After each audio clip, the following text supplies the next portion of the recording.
And let's take a look at that map. Veto, it's up and ready. Icebox is first. Oh, God. Oh, it's Guess who over. picked it? It's FNATIC. They Oh, it's start over. defense. Ascent and Fracture right No, after. It's over. Ryan is just looking at this with this big sigh, these open eyes. It's the same map pool as last time, albeit in a different order. Like FPX's Ascent look great. I'm very much on the FPX can win this series. Okay. Like, don't get me wrong, FNATIC are the favorites. FNATIC should be winning out this with how well they've looked, the fact that they got that bye, they've had a chance to watch FPX and anti-strat them themselves. But you can never write off this FPX team. Absolutely. They just have some punchability, and if they're finding themselves clutching like Zipan did yesterday, there's nothing that they can't do. My heart breaks the fact that Icebox will be the starter because we spoke about resilience of can FNATIC, if they lose, stand back up tall and win. Well, I actually wonder if FPX lose map number 1, probably, which they will, then how do they do resilience-wise? So this comp the FNATIC's playing is like the meta comp right now over on Icebox. G2 ran it initially, and G2 lost for the first time in Stage 1 in the Grand Final with this comp versus FPX. Xiao, he moved over to that Silver yesterday. They've sort of come away from the Fade idea. It's looking like it's going to be the exact same composition if Angel's moving over to that Sage. The problem is it didn't quite work yesterday. Is Lothar watching right now? This is what you get with this team. Angel, the third time that he's picked Yoru, and he did it in the first map against FNATIC last time that they played. So I feel like FNATIC, as weird as it sounds, are probably expected just something like this to come out. Does lightning strike twice? Does it strike twice? It didn't strike the first time. What do you mean? There you go. I mean enough. Fractured lost. I mean for Angel to come in and go, this is something I can do. We just pulled up all the agents. I'm flexible. I'm a man that can make it work. Can he make it work against FNATIC like this? I mean, it's the Icebox. This is the map that you're expecting to maybe lose against FNATIC. Why not go for the Yoru? Sure, but how bad do you want to lose?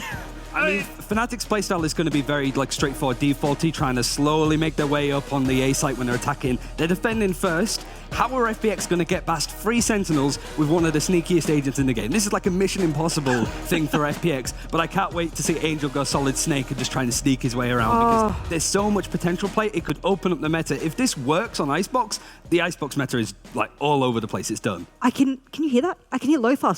Yeah. Is that you, Lothar? Pause now. I can hear him screaming about Reina, it. to be fair, so it's like, I will take Yoru over Reina. I can imagine him saying that. He cannot wait for Yoru to enter the meta because I've seen some of his lineups, and shout out to you, man. I hope Angel does it. I'm really excited for this one. This is the perfect way to start off an exciting match. Thank you so much, guys. And then let's toss it to our casters. FNATIC versus FPX, and we got a Yoru in play. So let's go. It's Mitch and Tom. Enjoy. Well, Tom, certainly a series that we've seen before, FNATIC and FPX, but this time one of them is going to Masters. I can't wait to kick this one off. Yeah, it's 2 of the best teams in the entirety of EMEA facing off against each other. I think it's going to be incredibly close, a back-and-forth series, so let's get right into this game. Well, let's kick this one off then. FNATIC and FPX vying for a spot in Copenhagen. Both of these teams have had their peaks before. You've got your Boaster on the FNATIC side and Angel over on FPX. There was a time, Tom, where Boaster looked up to Angel and wanted nothing more than to just play on the same level and earn his respect. Since then, things have changed. But this is one of the games where I'm really excited for it, more so because I'm lucky enough to have spoken to both coaches, and they both felt from the series last time they had things to learn and adapt. And now what Doombros was saying is now I've got footage, I've got things to work with. And I think both teams are going to prep incredibly heavily for this game, have direct counters.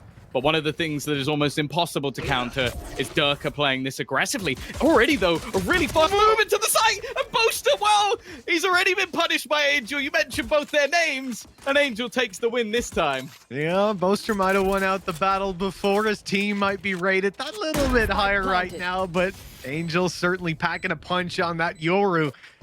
Already the pick paying off, Tom. We'll see if that's going to be consistent. TP strat the pistol. Now we move on to FPX post plant. Good kill to start with. The Xiao goes down, but Angel 10 HP to his name, and he's still fragging. The second already. He's going to be lurking around, allowing his teammates to do the rest of the work. And Tom, they should have that locked down. There's more than enough alive here. Nice wall, though. Okay, the wall up. It should be broken, but actually they should be able to get this to half. Never mind. It's going to be the trades back. Enzo trying his best, but the time is ticking, and it is gone, unfortunately. FPX are going to get off to a flying start with a pistol round under their belt, and now we get to see how they can build into this attack inside. Well, Tom, the attack coming in with the Yoru, I mean, how are we feeling about that right away? We haven't touched on your thoughts here, but I personally, looking at FPX, looking at the comp they're bringing to the table, there's a ton of what Angel loves to do, which is just making your opponents uncomfortable. A ton of opportunities and pieces of utility that can just ruin your day. It's sort of like in the series we saw previously with Angel playing it on Breeze. It's super disruptive. It takes a lot of space. It avoids a lot of utility.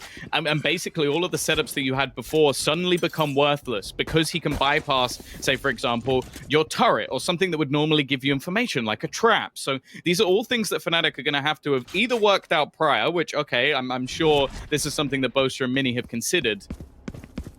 The thing is, on the other side, you always have to watch out for this man, because Angel can't get anything done if Dirk has already killed him. Yeah, a strong start with a headhunter. And you see FPX immediately back out, regroup.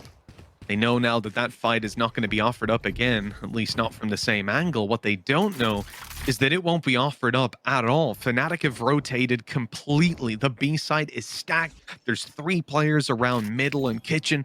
Back 4 now as Viper moves on up, and they're going to crunch mid late. Getting here as the other team is left and not playing the info around this area anymore. They should have an early B stack. The question is whether they decide to flank. And it's being watched by a trap. Oh, good kill. Spike down B. This is already starting to get a little bit scary. 2 found for Durka.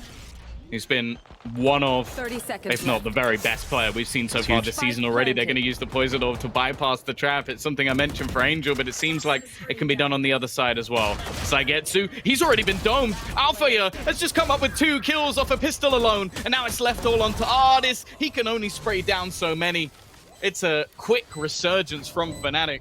They may have lost the pistol, but they'll strike back. A phenomenal round coming out of Durka. Yes, the play at the end is fantastic to get past that trap, and you could see how that blindsided them, but it's the very start of the round. You don't typically get to make a team play that slow and respectfully. Like, when they've got rifles and you're coming in on an eco, even a force fight, 9 times out of 10, they are going to be commanding the pace. They're going to be doing what they want, and you've got to adapt to them.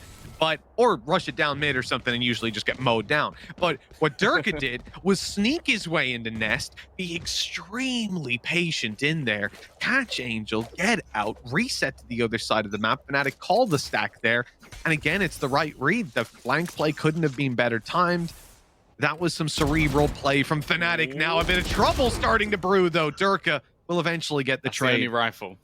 That's the thing. This is something that I now want to see whether or not FPX are actually going to fully sort of fight for this, because getting that back is one of the only things they've really invested into this round. Also, if they manage to force Durka back, there's a second gun to be had, so a lot that can be played around. Now, I will say, in my mind, this game is very much like 55-45. Like, in the open season, I think it's clear that Fnatic did better, but ultimately, FPX are a team that's always worked well with counters, and already they're putting up a real fight in this round as well. But they certainly are. Having already closed in the distance, the only problem is what we just saw on the screen there. Spike way behind. They got to go and get it. That's going to delay them that little bit longer. Run that clock down. I wonder what that does to Fnatic, though. These guys stop pushing. They stop making noise. You start to think, is this B, guys? They can just go back. The only real issue is that there is still utility on the other side, but I think they are almost just trying to bait out that time, trying to force a rotation from Fnatic. The thing is, though, Durka is still firmly within the site. Like, clearing this position is not going to be easy, and even if you do, yeah, he's still alive. And now he's moving his way back around, but the challenge is on offer. They've heard him drop down. The trap being destroyed. Good kill. 10 seconds. They need the plants. There's wall bangs coming through for good damage. 30 HP. Artist had a chance, but Durka, well, he took that chance right out of his hands. Defuse coming through for Boaster. Get that Viper's Pit close to being online.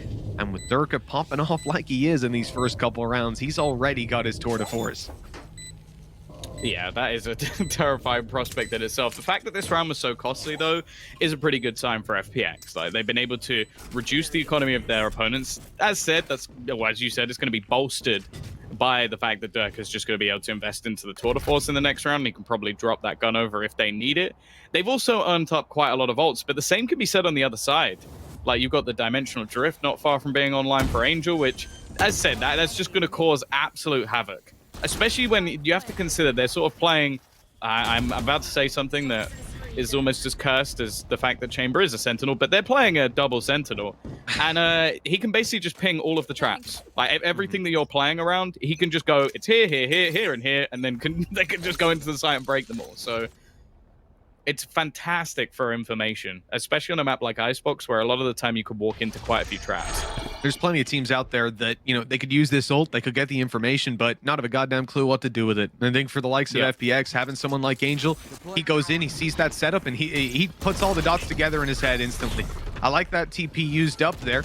Gets rid of the Yoru running through the decoy that was in play. They're going to flash and make an aggressive play right to the back. That was a nice attempt out of Angel.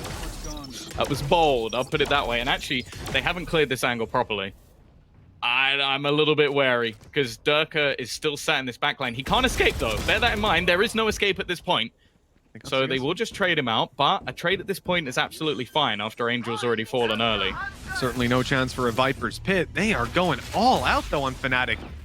Dumping everything they've got into this round. Hunter's Fury, they've even got the lockdown to push them back, and that is going to stop the plant.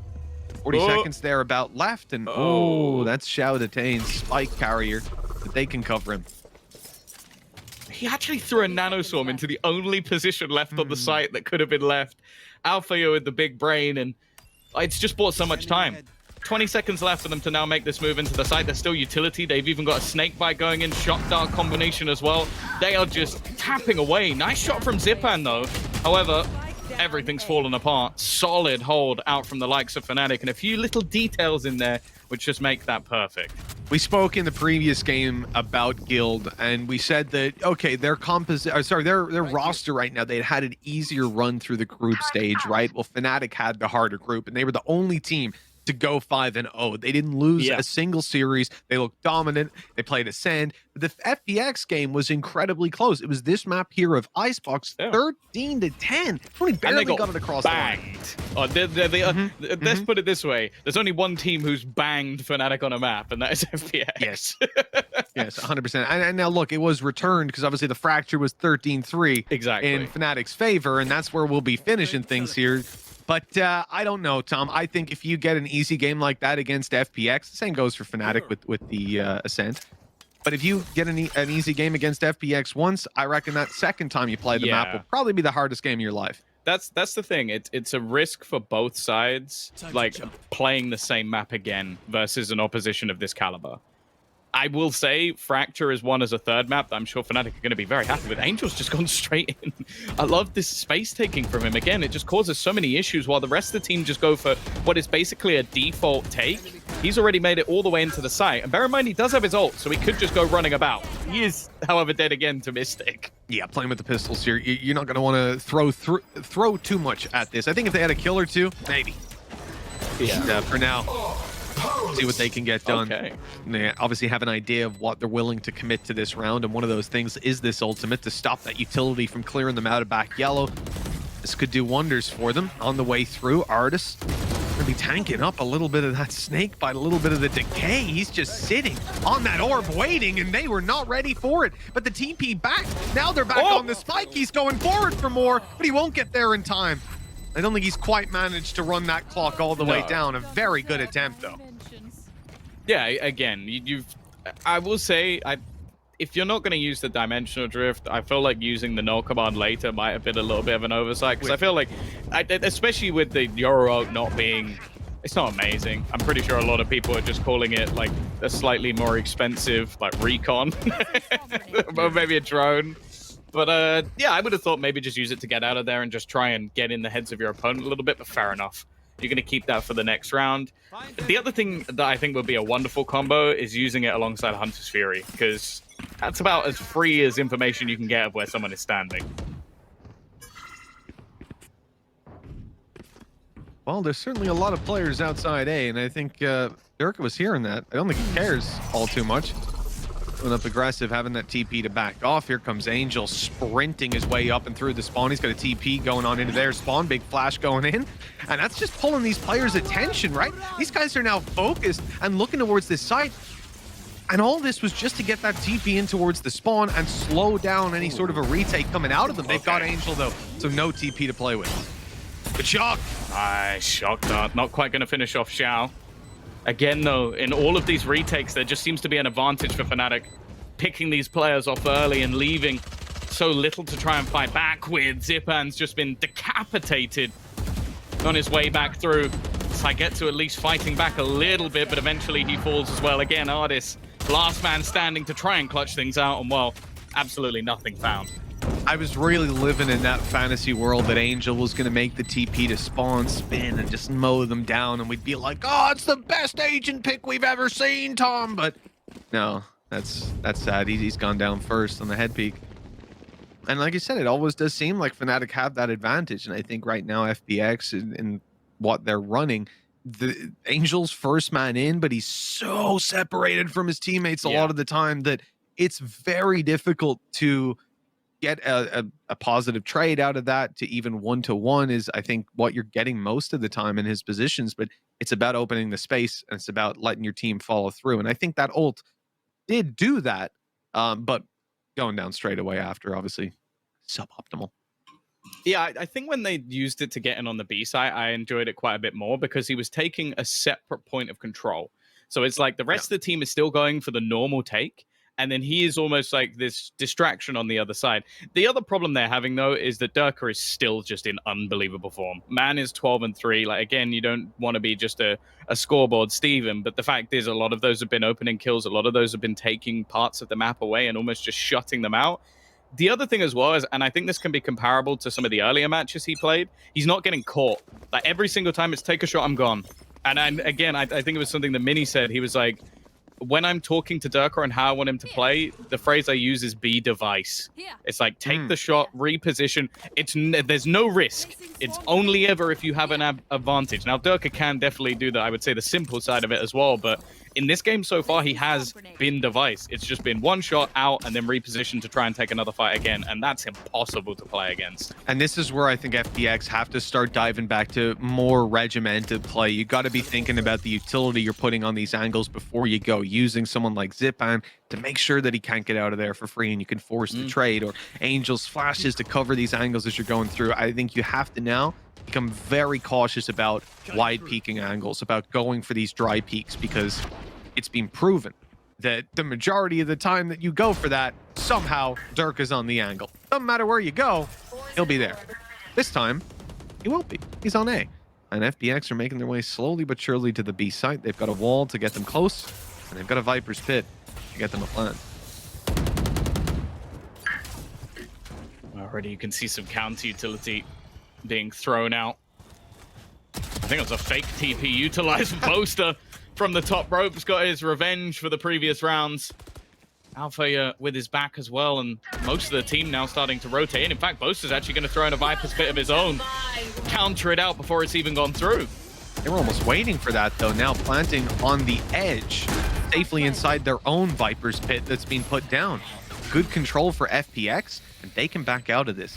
The only issue is that you have to keep Saigetsu close. And him being close, well, unfortunately means he's either in a very predictable angle in his ult that they can spray, or he's inside their ult. Oh, here we go. See the barrel? I don't think so. I'm not sure. It seems like they're both surviving for now, but Saigetsu within it has already managed to find 2 kills. One of them as well has dropped that Viper's Pit, and although Dirk is going to attempt the defusal, the afterplant from FPX is just too strong. 4 players survive. A good bounce back as well, because it builds your economy just that little bit. Of course, on the other side of things, Mitch, FNATIC, they're doing okay. Yeah, they can look at that round as a hiccup. You lost B, they closed in and put Viper's Pit down. That's a pretty tough round. You know, the majority of the time, it evens up the odds in their favor, even when you put your other one in play. Just comes into a coin flip almost on those engagements. It was really well handled by Saigetsu, pulling back from the side, even allowing his own Viper's Pit to fall, because they had stuck around inside of it. There was nowhere really safe for him to hide. Like I said, you know, he could have stayed close and been in a very easily spammable, like, narrow part of his ult. Easy to be forced out of that, and then you're in the open. Oh, he's dead now. He's died in spawn. In fact, a mid push just came out of Alpha Air, and he's caught him with a little head peek angle over the top. So that's a disappointing loss. Oh, an Angel down. And now Angel's been picked off as well. They are just back into this sort of pick play. I almost think that FPX are just going to have to go for almost like just some of these standard takes together. Just have an opportunity to trade, because right now in straight up 1v1s, they are being battered. It's not even close. And again, with players like Alpha and Durka being the 2 highest rated players in the entirety of EMEA right now, yeah, taking raw fights versus them is probably not the best idea, even if they are coming to you. Another for Durka. He is just racking up kill after kill, making his way towards another tour de force. Player spotted on top. He'll even take his chances there, and now reposition down below. Try and pick another. The question isn't even whether FPX will survive this. I feel like the fact that they're still edging forward, they're looking to win this round, Tom. At least they're looking to do some damage, put a dent in this Fnatic economy, but that ain't looking all too likely. The same move from Durka, and the same result. That's the thing. I feel like if you look at his camera right now, he almost seems bored. It's just like, oh, yep, I've got myself a kill. Now I'm going to... And that's the thing. It's almost like he's just bound his left click to also teleport. Because it is the second he shoots... It doesn't matter if there's another player. It doesn't mean if he sees anything else. Yeah, no, maybe that's another one from his... and his right click to left click as well, so he can quick scope teleport. It's the new meta. But that's the thing. It's like he's not giving them any opportunity for a trade. He's not giving them any opportunity to put utility because they don't know where he's going to be. And it's impossible. Like, and unless they're going to isolate him very early and find out his position, Durka is going to continue to run riot. The man is almost running at a 2 kill per round. Like, that's absurd. Yeah, it's pretty nasty. The impact. I mean, straight from round number 2, that headhunter. Durka's definitely been commanding the pace of this game. Angel's going to try to sneak his way through mid with a decoy. See if anyone was going to be taking the bait, but no one did. Now we wait. See what FPX's plan is. I mean, this operator obviously wants to catch someone off, but it looks like they're going to drone in a second and spot it out. There you go. Yeah, Artist can kind of afford to play a little bit more risky in this round just because of the fact he knows he has the tour de force for the next. So you might see him making some more audacious plays. Now, bear in mind, the last time they won on this site, they did have a Viper's Pit. That's no longer available. So getting in is going to be a lot more difficult and a lot more reliant around that space being taken. Of course, they don't have themselves the Sage to actually get them the wall down, so it's definitely not going to be easy. Okay, so Yoru TP used to at least gate crash his way into sight. Spike planted. And now he's had to TP out of the way of the Hunter's Fury and got killed. So not great, at least getting them the plant, but like with these weapons especially, they need something crazy to happen here. Defender ult in play, it's being defended. So no one's going to be able to shut that down, although Durka at least falls. Artist, but this operator still looking good, but they're closing the distance now, Tom, and well, the numbers could be difficult to deal with up close. They're already tagging him. They're slowing him as well. Got no TP out of here. 14 HP and a shock dart from Enzo to catch him and finish him off. Fnatic are playing so fantastically well at the moment. It just seems like every single push or play that they're making has something to back it up. A slow to get him stuck in the corner, a shock dart so that he can't move. He can't peek quick enough to actually get the kill. And then obviously everybody else is just being isolated one by one. I will say, so far, Angel's Yoru has not impressed me at all. Like, it's basically just been, I can take some space here, but every time he's been shut down, it's not causing a spanner. The Fnatic players aren't panicking and, like, losing their minds. If anything, they look like they're ready for this. They definitely do. I think this Yoru play, it might not have been something they came in expecting. I don't want to say that necessarily, but they have adapted to it very well. They don't seem to be getting caught off guard and surprised by it. And that kill came in on Alpha Air, but his body fell back down the ramp, so free res, no wall even needed for that one. We're right back into even footing. It's exactly what you want if you're Fnatic in this round. You know, you're up against pistols. Should be able to close it out cleanly. The one danger really being that tour de force, and well, now that it's been spotted and accounted for, it'll be a lot harder for Artist to find his own opportunities.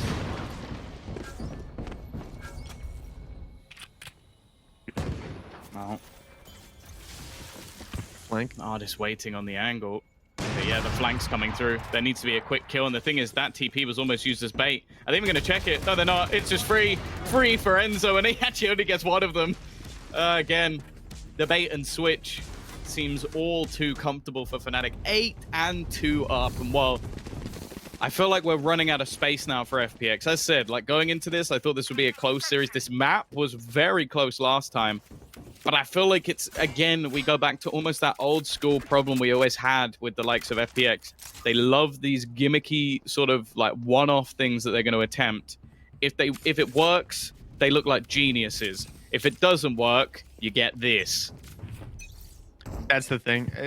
We very much drew that conclusion about this comp before, though, when we've seen it from many different teams where, yeah, if your opponents are like really confused by what you're doing, and they're not ready for the Euro, they don't know what you're able to do, it can be something a little bit tough to deal with. It can get you a lot of value. But when they follow your TP all the way into the spawn and just stare at you and then, well, it's a fake, and it's pulled him off the site. Maybe this was the idea all along. And another one's coming through. Oh, he's being flanked out and killed.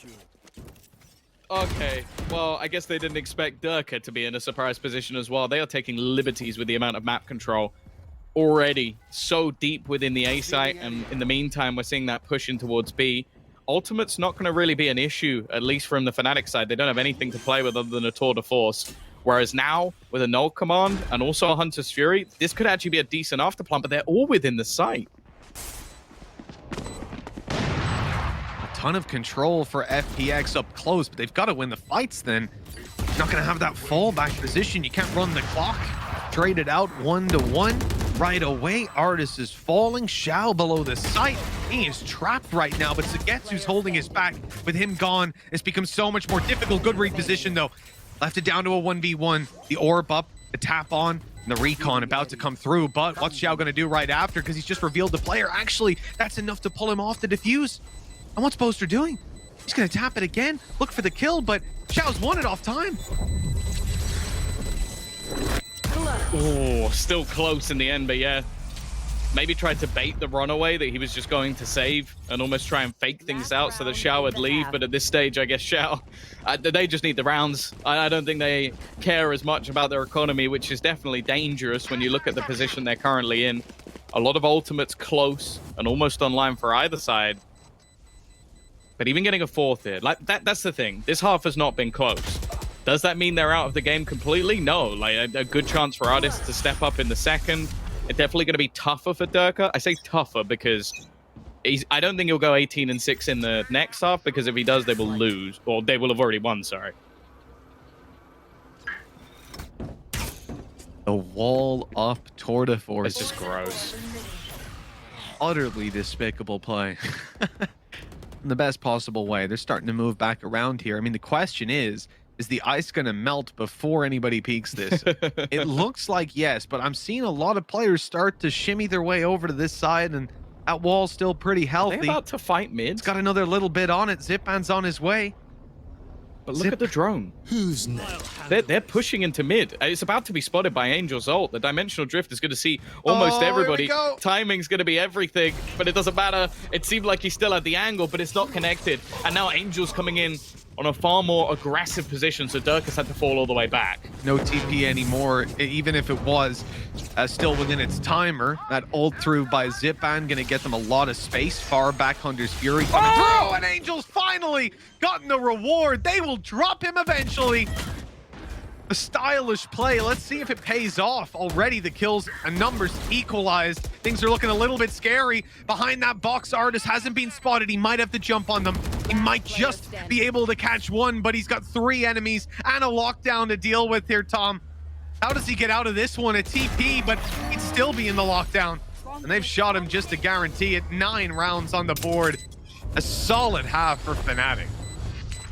Yeah, really impressive. Again, a few small, nice little ideas coming out. Like, I feel like FPX were very ready for that Hunter's Fury to be utilized, so they actually had a TP in the back of spawn. Very cool, but again, the team play from Fnatic was just better. And also just that firepower. Like Alpha, yeah, just getting a 4K in on the retake. They had the ultimate ready as well. That was a superb half. And now FPX, well, to say they need a pistol would be an understatement. think that's going to be pretty hot commodity. I love it from Angel, man. The TP, we saw it teased a little bit earlier on, but considering they were so close to it, I feel like they might have almost spotted it, and that's why the reaction was so quick when he TPs. They're instantly swinging and taking him down, even if they hadn't. It was a good reaction, good containment. FPX come in with 3 rounds. They need a pistol. Time to jump. And Angel, I don't believe you're going to actually do this. Dead fool. Well, not the greatest of starts. Toxins TP He's into the done it. spawn and Boaster just 180 headshot him. Sure, it gives Artis a kill back, but that trade really isn't worthwhile. The rest of the team are already making their way through in towards this A site. Deep wall as well, something they can't really do anything about. And again, we're going to see a very solid position for FNATIC and FPX having to fight back tooth and nail. You definitely see the idea behind it. Angel trying to TP and draw their eyes, but again, the value not really there. Good, very well dealt with by FNATIC. His push up top, well, Artis had 2 players below him. He hadn't spotted, and I thought Mystic was dead there. Seemed like 4 bullets just hit him in the head, but somehow he's still walking around, and the majority of FNATIC walk out of this with their lives 10-3. Tom, this is getting very scary for FPX. I mean, they very reminiscent of the last time they played, like the first map. Yeah, I think that's the thing, though, with these two teams. I almost wonder if it's just going to be a battle of mind games. The only worry for me right now is just how underwhelming some of the players on the other side have been. Now, I'd be gobsmacked if FPX are going to change their comp going into Ascent. I'll be honest, I think their Ascent has been fantastic, especially with a lot of their executions involving Fade. But, like, Saigetsu, other than, I think, 1 round, which he won for them in the Viper's Pit, completely absent. We've not seen much from Xiao or Angel, other than obviously Angel just basically TPing into sites and getting shot in the face. It's not looked good, and even just on an individual level. And that's right now where they're just being blasted. Sure, the setups, the executions have been fantastic, but I don't think FNATIC have actually had to do too much just yet. last player standing. I have to agree with you there, Tom. For FPX, every plan that they've had has been underwhelming. It hasn't connected. Yeah. And as you said, this is how taking risks like this looks. Sometimes you come in and you look fantastic, and we can't stop praising the incredible agent changes and how brainy it was to do this ahead of the game and so on. And other times you come in and your opponents, unfortunately, they are familiar with this kind of setup in some way or another. Nothing's catching FNATIC off guard. These TPs, at most, are getting 1 kill and done. At least they're just getting Angel completely ruined. And I can see how this exact same approach from FPX could work against a lot of teams. But right now, FNATIC seem to have come in prepared. They seem to have been wise to the tricks. I think the other thing as well is just FNATIC's communication. I imagine it's clean enough that you're spotting out all of the tricks of the trade that he's trying to get done. Angel, good spot though. He's actually going to be able to find one off the back of the judge, but again, Alfia is so quick on the trades, not allowing anything more. Boaster lurking, trying to catch them on the rotation. The timing couldn't be worse. And although this bonus round still has some legs to it, FPX are in the driver's seat for now. Arguably, it's already been a success though for FNATIC. And now they've got a plant. Obviously, a little bit of an awkward nano swarm down below. Hasn't quite landed, but it won't get used either. No chance for it. Enzo up top, last man alive. He's been detected. Good kill. A little damage follow-up. Okay, there's a chance here. Seems to have a decent idea on where both are coming from, but Artis powers through with his 3rd kill of the round, and I think a defuse here to get toward a force. Yeah, it's something I think that they're going to need going into the next round. Just give them that little bit of an extra edge on some of these more aggressive positions that Artis is going to be able to take, but also just to secure some extra economy. Because as you mentioned, like, if you isolate the round, it's actually quite a success for FNATIC, just with the amount of damage they're able to do. They're going to come back in with another purchase. They farmed up quite a few ultimate orbs along the way as well. Like, sure, it wasn't on one particular player, but nobody's more than, what, 3 orbs away from having their ult online. That's the worry for me right now, is that even if FPX do mount some sort of a comeback, start grinding the rounds out, you're probably going to have all 5 ults online at the same time. Yeah, that's not going to be easy to deal with. It's almost a guaranteed round, right? If you come in like that. Great shots. Yeah. Up top by Zipan. Couldn't take down the recon, but luckily his position as unknown as it can be when you fire 10 bullets from a spot with a Vandal.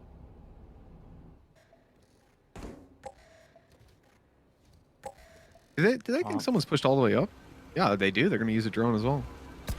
Oh, timing! Zipan catches Boaster. That's going to be all the Viper utility gone from the round, and they still haven't met Artis' tour de force. It's something they're going to be very careful of course, but knowing that they had such an aggressive position, you can already see a rotation coming back from Angel, just in case they've fallen. Instead, though, they've actually pushed up quite far, managing to take an awful lot of space. And okay, Boaster might be gone, but they're still going to get themselves into this after plant. Double nanos down on the side as well. So good post plant to play with there, at least for Alpha. Yeah, having no Boaster, obviously going to hurt losing out on that utility, but if Mystic can grab a kill, he might be right back into the round. That might be why we see Mystic staying up close. He's caught Angel. But I mean, how do you get out of here? He's being revealed. He's being spammed. Good night and sweet dreams. Even still, though, the time is starting to tick. Nano Swarm's not gone. Durka's aggressive position is going to be clear, but they still have line of sight in this after plant. Shot darts also being utilized to force them off of the spike, and a couple of nice kills coming out from Alpha here. It's all falling apart for FPX as FNATIC will hold the line. The young Turkish player, again, just doing so much for his squad, and it did seem like FPX had that one in the bag, but unfortunately, they just haven't been able to cope with this 1-2 punch of FNATIC. This has been incredible. I mean, obviously, these teams, they've faced each other so many times in the past. I think with a core, though, obviously we're looking at a little while. We had like Durka, Mystic, Boaster would have been the FNATIC that played them, right? 3 times off the top of my head. So they're teams that are intimately familiar with each other. But FPX obviously making a lot of changes. They look very different in this map. They come in with something that I really don't think FNATIC will have planned for this this exact thing. I'd be very surprised if they did. Fair play to whoever scouted that out. But like I said, thinking on their feet has been fantastic. And I think that the addition of Enzo, secondary IGL, with one of the biggest brain IGLs that we have of Boaster, he learned from the man of Angel on the other side. That's what you expect from this team, and only goes to confirm this is one of the best out there. Good kills though, FPX. They're in this round. Yeah, this was not the best of purchases, as they had some pistols in there as well, but they managed to make this one look good. KJ ult holding them back. Oh, they've been faked out a little bit there, but still trying to fight this one. Enzo's found another. It's again the same duo of last round, and this man has been a terror to deal with. A little bit of damage taken. Angel needing a headshot, and he will find it. His third of the round, a rifle retrieved. And wow, maybe there's a little bit of life in FPX just yet. God, there's an opportunity there now with that under their belt for sure. You come into this round, I'm expecting Angel popping his ultimate. They're going to be swinging through, but there's so much to play with there for FNATIC. And well, what I'm scared about, tour de force on Durka, late round Viper's Pit from Boaster. Yeah. Rez, if anything goes wrong to start with. It's only the finances. And that's the thing. FNATIC don't have to take any gambles here. They could have probably got some sort of investment into the round if they wanted to, but ultimately they can play the tour de force in this round, but Durka will have enough to buy in the next. They've got 7 rounds of wiggle room to play with, which, like, even if you're the biggest FPX fan ever, after this display, I think winning 7 rounds in a row is just unreasonable to expect. I also think for FPX, even just building back into this one a little bit is going to be quite important for them, because although they definitely have the resilience, like literally go back, watch the series the last time they played, they got banged out on Fracture, went into their map of Ascent and absolutely obliterated FNATIC.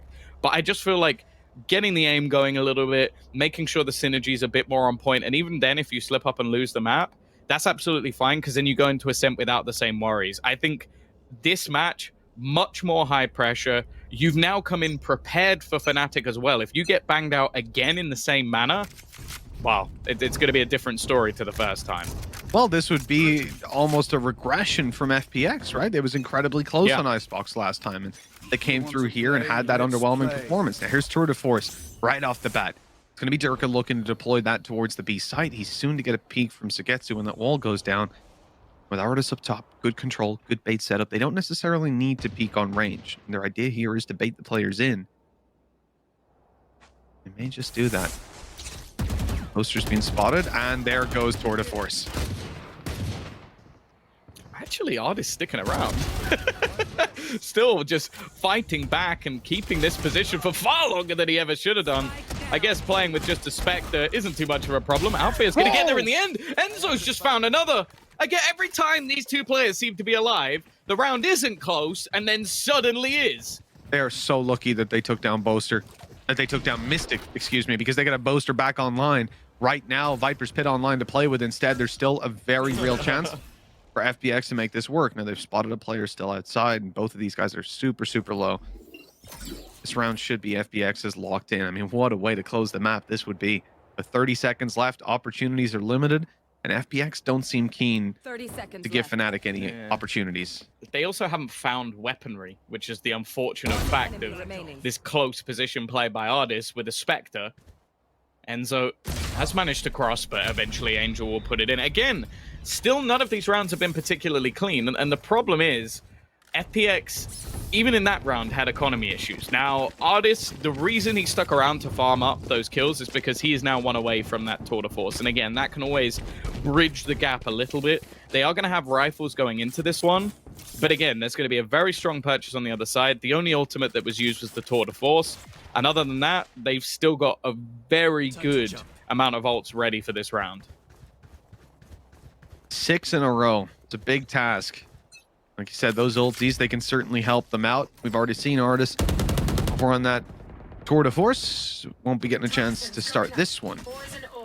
Angel seems to have walked all the way up on B long, snuck his way right up behind them into their spawn. They're watching for it for now. But how long will Boaster hold on to this control? And in fact, he's just looked away as the TP comes in, though. So they're not going to complete that flank. Instead, gambling a little bit that this is an A play. I think with the deep control that's already being spotted out by Ardis, they don't really need to go for any rotation back just yet. Drone through. We're also going to see the fake out utilized. Mystic left with just one part of the wall remaining. And well, it's going to be forced all the way back. The thing is, though, Xiao in the meantime has completely fallen. And actually, the attackers are running back. It's the right read, man. They've just run into so much utility. They know that KO is there. They know Angel's there. They also saw the Viper's Pit go down. But they don't want to fight that, man. 3 players, Viper's Pit. No, they're moving over to the B side. Now, the ult from Angel's going to get this information. He's also got a TP to rotate a little bit quicker. He's going to even spot the player waiting around middle. So this, canceling out, looking to try and cause some fake information. It doesn't seem to matter. FNATIC are winning the fights on the other side. He's like, yeah, guys, they think I'm flanking, so they'll be a little distracted. Guys, Artist, no one's there. They've all dropped, and now FPX, they've got to fight back in to that Viper's Pit. Yeah, the FNATIC might as well throw it in now. Such an advantage. Alfea will fall. That's the lurk play gone. That at least gives them a little bit of extra space. Angel trying to bait someone into taking some shots. You've still got the Hunter's Fury, but it's not going to find anything. There is no one anywhere near that spike. And now Angel left 1 versus 4. He knows exactly where one of the players is, can clear out a first, but there will be nothing more of it. In similar fashion to the last time they played, FNATIC have dominated map number 1 and sit just 1 map away from their second Masters of the Year. With it being Icebox this time, Tom, it's a little bit concerning because this is where we saw FPX put up a really good fight last time. And for FNATIC to turn around and just dismantle their surprise setup like that, it's a strong statement to make to start out this series. Yeah, for sure. I think that there's going to have to be some serious changes when it comes into map number 2. But luckily, from what we learned last time, FPX seemed to be pretty confident going into this next map. So I'm not too worried for them just yet, but it's definitely looking good for FNATIC. And that it is. We'll see if our analyst desk can find any hope for FPX right after this break. Done and secure for FNATIC. They still have 1 more to go through. Reminder, best of 3 series. You win it, and you're on to Masters Copenhagen. Simple as. Welcome back to the analyst desk. We're going to break down our first map on Icebox, where we all were kind of thinking, you know what, this is FNATIC's home ground, and it looked like it definitely was in that matchup against FPX. Jess, Ryan, help me out in here. How did FNATIC achieve this? I mean, you go first. I'll hold off on my... Oh boy. I mean, look, I think there were a few choice words used by the great casting duo of both, Tom and Mitch, and I think one of them was dismantling. And I think that's probably a key verb to use in it because there were facets to both the attacking and defending side of FNATIC that had layers that just never ended. They would throw something at them, and then when that didn't work, they had another answer for it, and another and another. And when that didn't work, don't worry, the firepower of at least 3 of the players on the roster will be waiting as the last boss, the final boss that you have to overcome. And at that point, I would be exhausted in a round. I think it can be summed up in a meme almost. Okay. FNATIC are going to Angel on the Euro and saying, how many times do we need to tell you, old man? It's the same sort of idea that, like, FNATIC have dealt with this consistently. And I think that, sure, if you see FPX play up against Ascend in playoffs pulling out the Euro, that might throw a team like Ascend off who are still, like, young, adjusting, like, oh my god, the Euro's in our backline. It's so hard to get FNATIC to go to their plan B when their plan A is so good. They won all of their pistols. Yep. They won the majority of 5v4s they were put into. There wasn't any room for the Euro to really integrate itself into the backline because FNATIC was so stalwart. Euro couldn't find anything at all, really. The one time that he did manage to get that spawn TP that we were all waiting with bated breath for, it just got shut down almost instantaneously. Yeah. The only reason he got a kill was because there was a Hunter Fury in the hand there. So you got to think about the fact that the ineffectiveness in of itself of Yoru, I still don't think, even let's say Artist goes on the chamber or whatever he does and things switch around, I still don't think that they find an answer for what FNATIC were throwing at them throughout that match either way. So it was such a heavy suffocation of inability to move and wriggle that FPX, I mean, next map at least is a better playground for them. You can even argue maybe Icebox is just not the map to run the Yoru on anyways. But sure. You could enter into so many ways of discussing this, but we have a player matchup for you, which Alpha and Durke, okay, they're good. Let's just leave it at that because we can applaud these two forever and ever, and I'm sure we will even more as time goes on, but what a duo these two indeed. It's beyond a joke that even at the sort of playoffs point, it's like they are number 1 and number 2. Like, the competition for FNATIC is themselves. Like, they're just trying to outbeat each other. Yeah, like, exactly. It's just trying to outdo themselves. I also wanted to say, because I saw that, like, Lofar's watching this with his daughter. She's like, Daddy, why are you crying? After the Euro just failed spectacularly. But, like, for this team, it is crazy that even at this point, on the precipice of qualifying for Copenhagen, they are still Harlem Globetrotters just running rings around their opponent. Not because they're a show-matchy team, but just because they're tactically brilliant, and it's so hard for any team to even come close to that. I just don't know if also FPX gave them a little bit too much respect as well. So in areas like A, for example, Durka had multiple opening kills there. He was almost flawless defensively with his first kill ratio. I think the opportunity then for maybe get a Yoru flash out, maybe take that fight to him, make it really aggressive. There was one time they did make that an aggressive push and there was an opportunity for them to be able to take the reins on the game, but it was just a flash in the pan there. And I think that had carried on with that. I think it would have been good. I do think the map maybe stalled that opportunity for them a little bit. And when they started to get railroaded on that first half, it was a bit of a stall sign for them and they didn't really know how to come back. Okay, now on to our next piece. Help me out, Jess. How does the song go? Around the world, right? Yes. Well, it means there's something round. Yes. It's like Ryan's round. Oh, no. I was like, where are you going with this? I mean, it was a long segue. Okay, so like there was a good round, I think, from the Euro from what we saw. I think like the last round of all things, it was the kind of thing where I think that both Boaster, when you're looking at Boaster and Angel, the two IGLs of these teams, they're two of the best mid-round callers in the EMEA. But like I said, FPX weren't given much room, and this is kind of an example of what Euro and what Angel could do if he's just given a sliver. So right now, I've highlighted a little blue arrow on screen, and if I remove that, you can see that actually the Euro decoy, the fake out, is running its way up mid. Now, obviously, that is something that these two players of FNATIC are going to hear, and they could try and contest for that position, I suppose, that they go, we're not going to fall for this bait, we're going to try and fight for this position, see if we can catch them out, be the big brains here.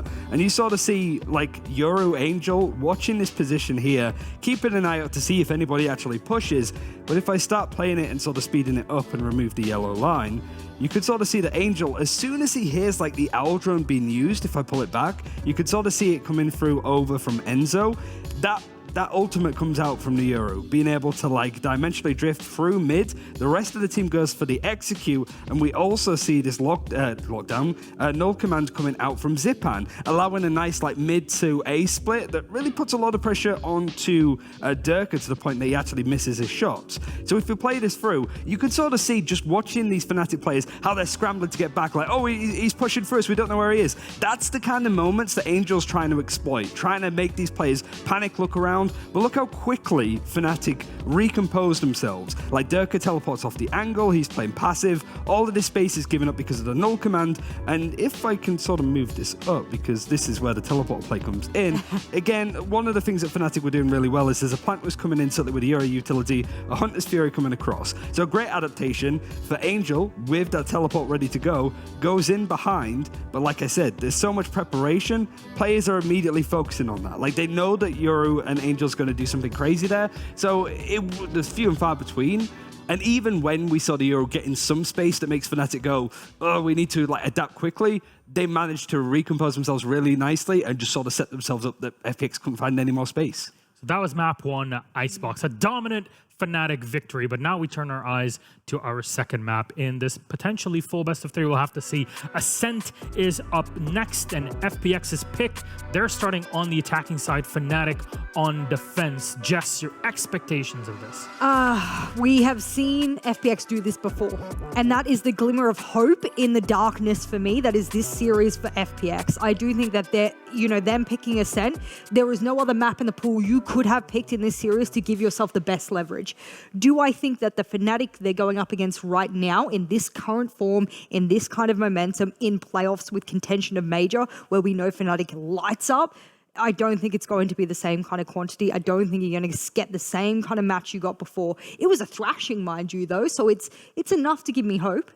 Yeah, I feel like when we see a lot of teams in the EMEA at the moment, when they lose a map like Fnatic did against FPX beforehand, they change up their comp. Not Fnatic though, they still play the Raze, they still like Boaster on the KO. They just sort of made their playbook deeper, which is something that Fnatic have done consistently on maps, even when Brave was on the roster. They kept adding to a map that was pretty stale and didn't have a lot to offer. Well, now with all of these meta changes coming in, Ascent is much bigger and wider. So Fnatic, they've got better with the composition that they lost on, so they're feeling stronger. And FPX, I'm a little bit worried that they kind of go into this and go, we need to change something. We need to bring a Yoru onto Ascent, for example, which has happened if you're looking at Optic. But the point is like FPX need to improve on what they've already shown, which has been tremendous, because Fnatic aren't that far behind them on this map, I don't think. Do you think we won't see the fade again? Because you know that both they're teams pulling are it going to out. play fade here. I think it's the fade raise is what we're going to see here overall. Yep. I think it's a big game for Angel to sort of recoup his losses on a bit, with the calling. He's going to be attacking first. Finding that space is going to be important. Fnatic's comp has been looking much more solid. Sorry, Mystic on the KO, not Boaster. They've switched it around recently. But I want to see both teams stay to the compositions that they've been playing. But I do think it's going to be a lot tougher. There you go. Yeah. Good. Don't change it up. It's just that FPX of look dominant, they haven't lost it so far at this stage, but Fnatic certainly beating Ascent. They got 13 rounds in a row, and we already saw just how much FPX struggled with getting 6-0, 7-0, 8-0 down. You know what I mean? That's where FPX were really on the ropes, and it seemed like GG go next. Now they don't have an opportunity to go GG go next. It's lower bracket if they don't win.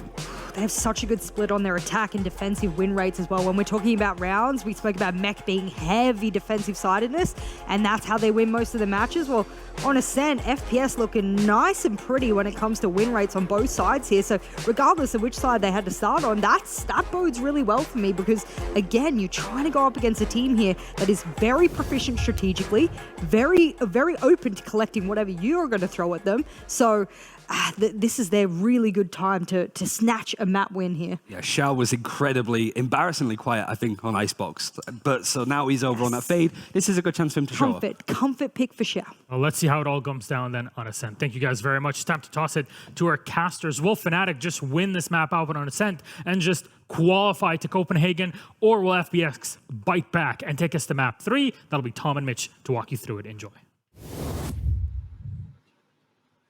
Well, Tom, it's a tough question. Are Fnatic going to close it out here and now? How do you see it going down? I hope not. Not because I have anything against Fnatic, but because I want all 3 maps. I think it's a series that deserves it, especially after last time, the close decider. And I want to see what adaptations they have on Fracture. I also think this is a map where FPX look fantastic right now. I think their attacking sides especially, they have such a lot of like cool little executions that I feel like Boaster and Mini are going to have ideas of how to counter them, but it's whether or not they can put that into practice, and also if that maybe FPX was saving a few things here and there. Yeah, it is also, you have to remember, a very, very different game. I mean, you're coming on into this on the back of that win for Fnatic. They've got their icebox out of the way, and I feel like for FPX, you sit back and think, okay, this is definitely a map here in a sense that they found the victory before.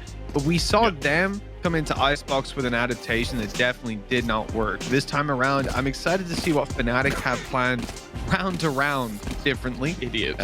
Obviously, the comms haven't changed from the last time that we've seen them face each I other reckon 4 weeks Enzo ago. learned that one from you. That's the only thing could you be. did as an analyst. Listen, we did our jumping jacks. Well, I made him do it. I obviously didn't participate. A little bit too hard on the knees.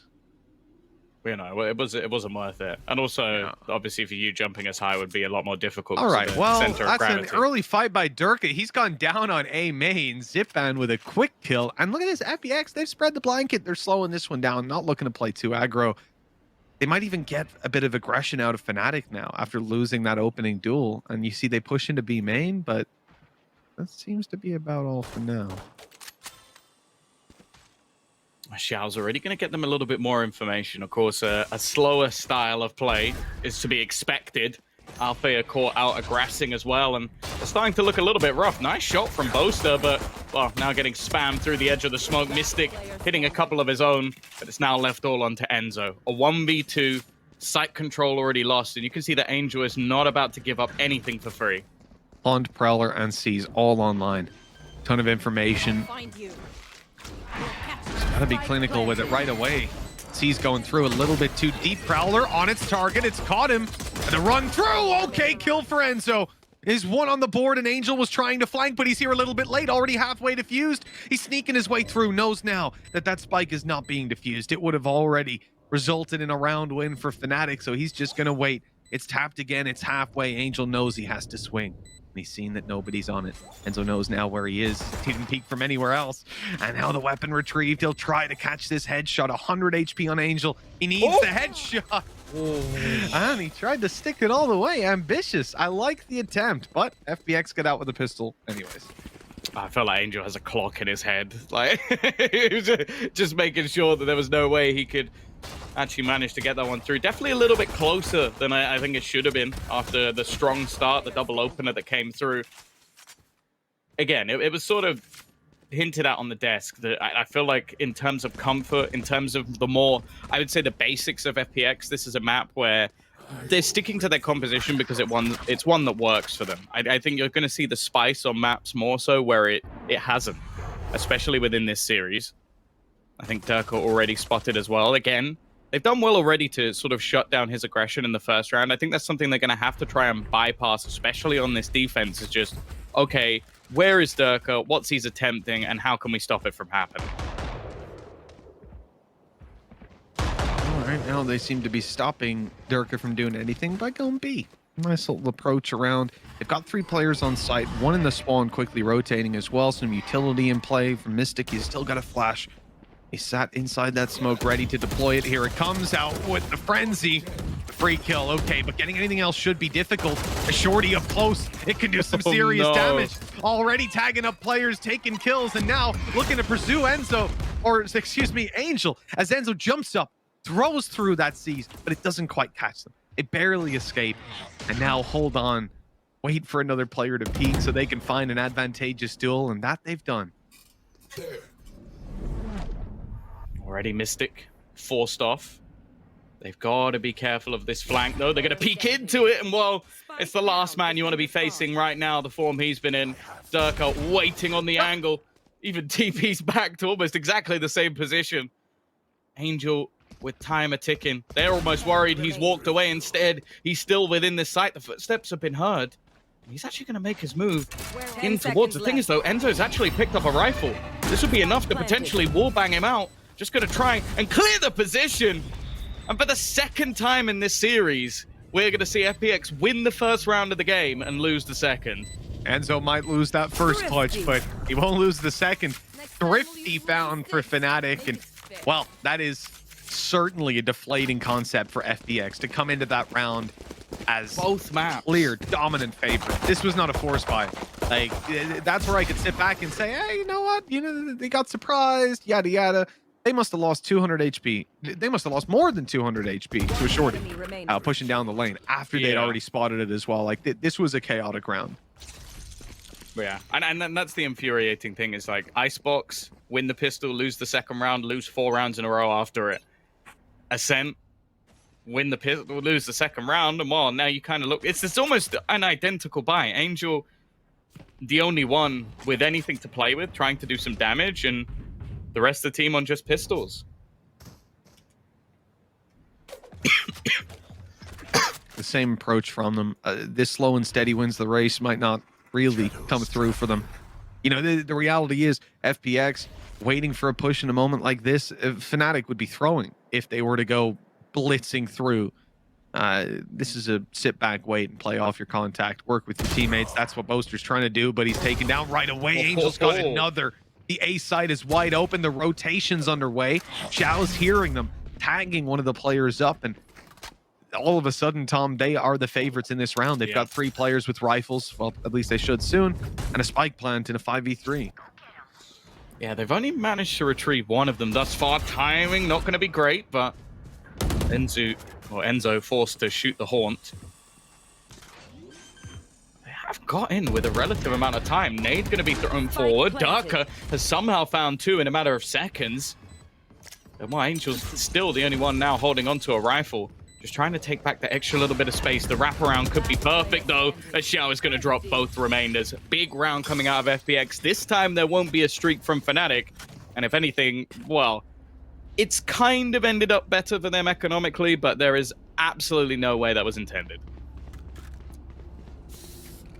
Another interesting round. I mean, maybe it was the big brain plays to break lose the around economy. intentionally. Yeah. That's it. No one plays Right, guys, that game we're gonna anymore. throw, and then We'll win after. Easy. we'll win with less. You gotta from the shadows for Angel in this round. Woo! Wouldn't mind just chucking it out. A little bit of info if things get a little bit awkward. You've got your setup from FNATIC. Like, there's nothing strange here necessarily. They're A holding it solo. They're not pushing anywhere crazy. They're not trying to do anything with utility comps. I think they've got a seize nade reaction inside of B main on contact, but well, another very patient early round from FPX. Well, it has to be. When you've got that tour de force on Durka, you just can't go taking too many risks, because we've already seen this man can basically take over a round on his own, and you don't really want to give him that same sort of chance. They are building into the B take, and that's the thing. The patience from them has actually worked out wonderfully, because there was a straight up B stack in the early stages of this round. FNATIC gamble on a rotation, and well, they've got it completely wrong. That one's got to hurt. Running right back to the other side of the map, and in a round like this, if they gamble the B site, you got your shorty up close. Oh, things could be nasty. And we obviously talked about the seize nade setup earlier. Here it is coming into fruition, and that's not going to get zip banned. He has barely managed to evade that. He was being pulled to the middle, but those robotic legs, they're strong enough to carry him through. It's going to be tough to get back in here. Paranoia still. Boasted needs to close the distance, and he's not going to be able to.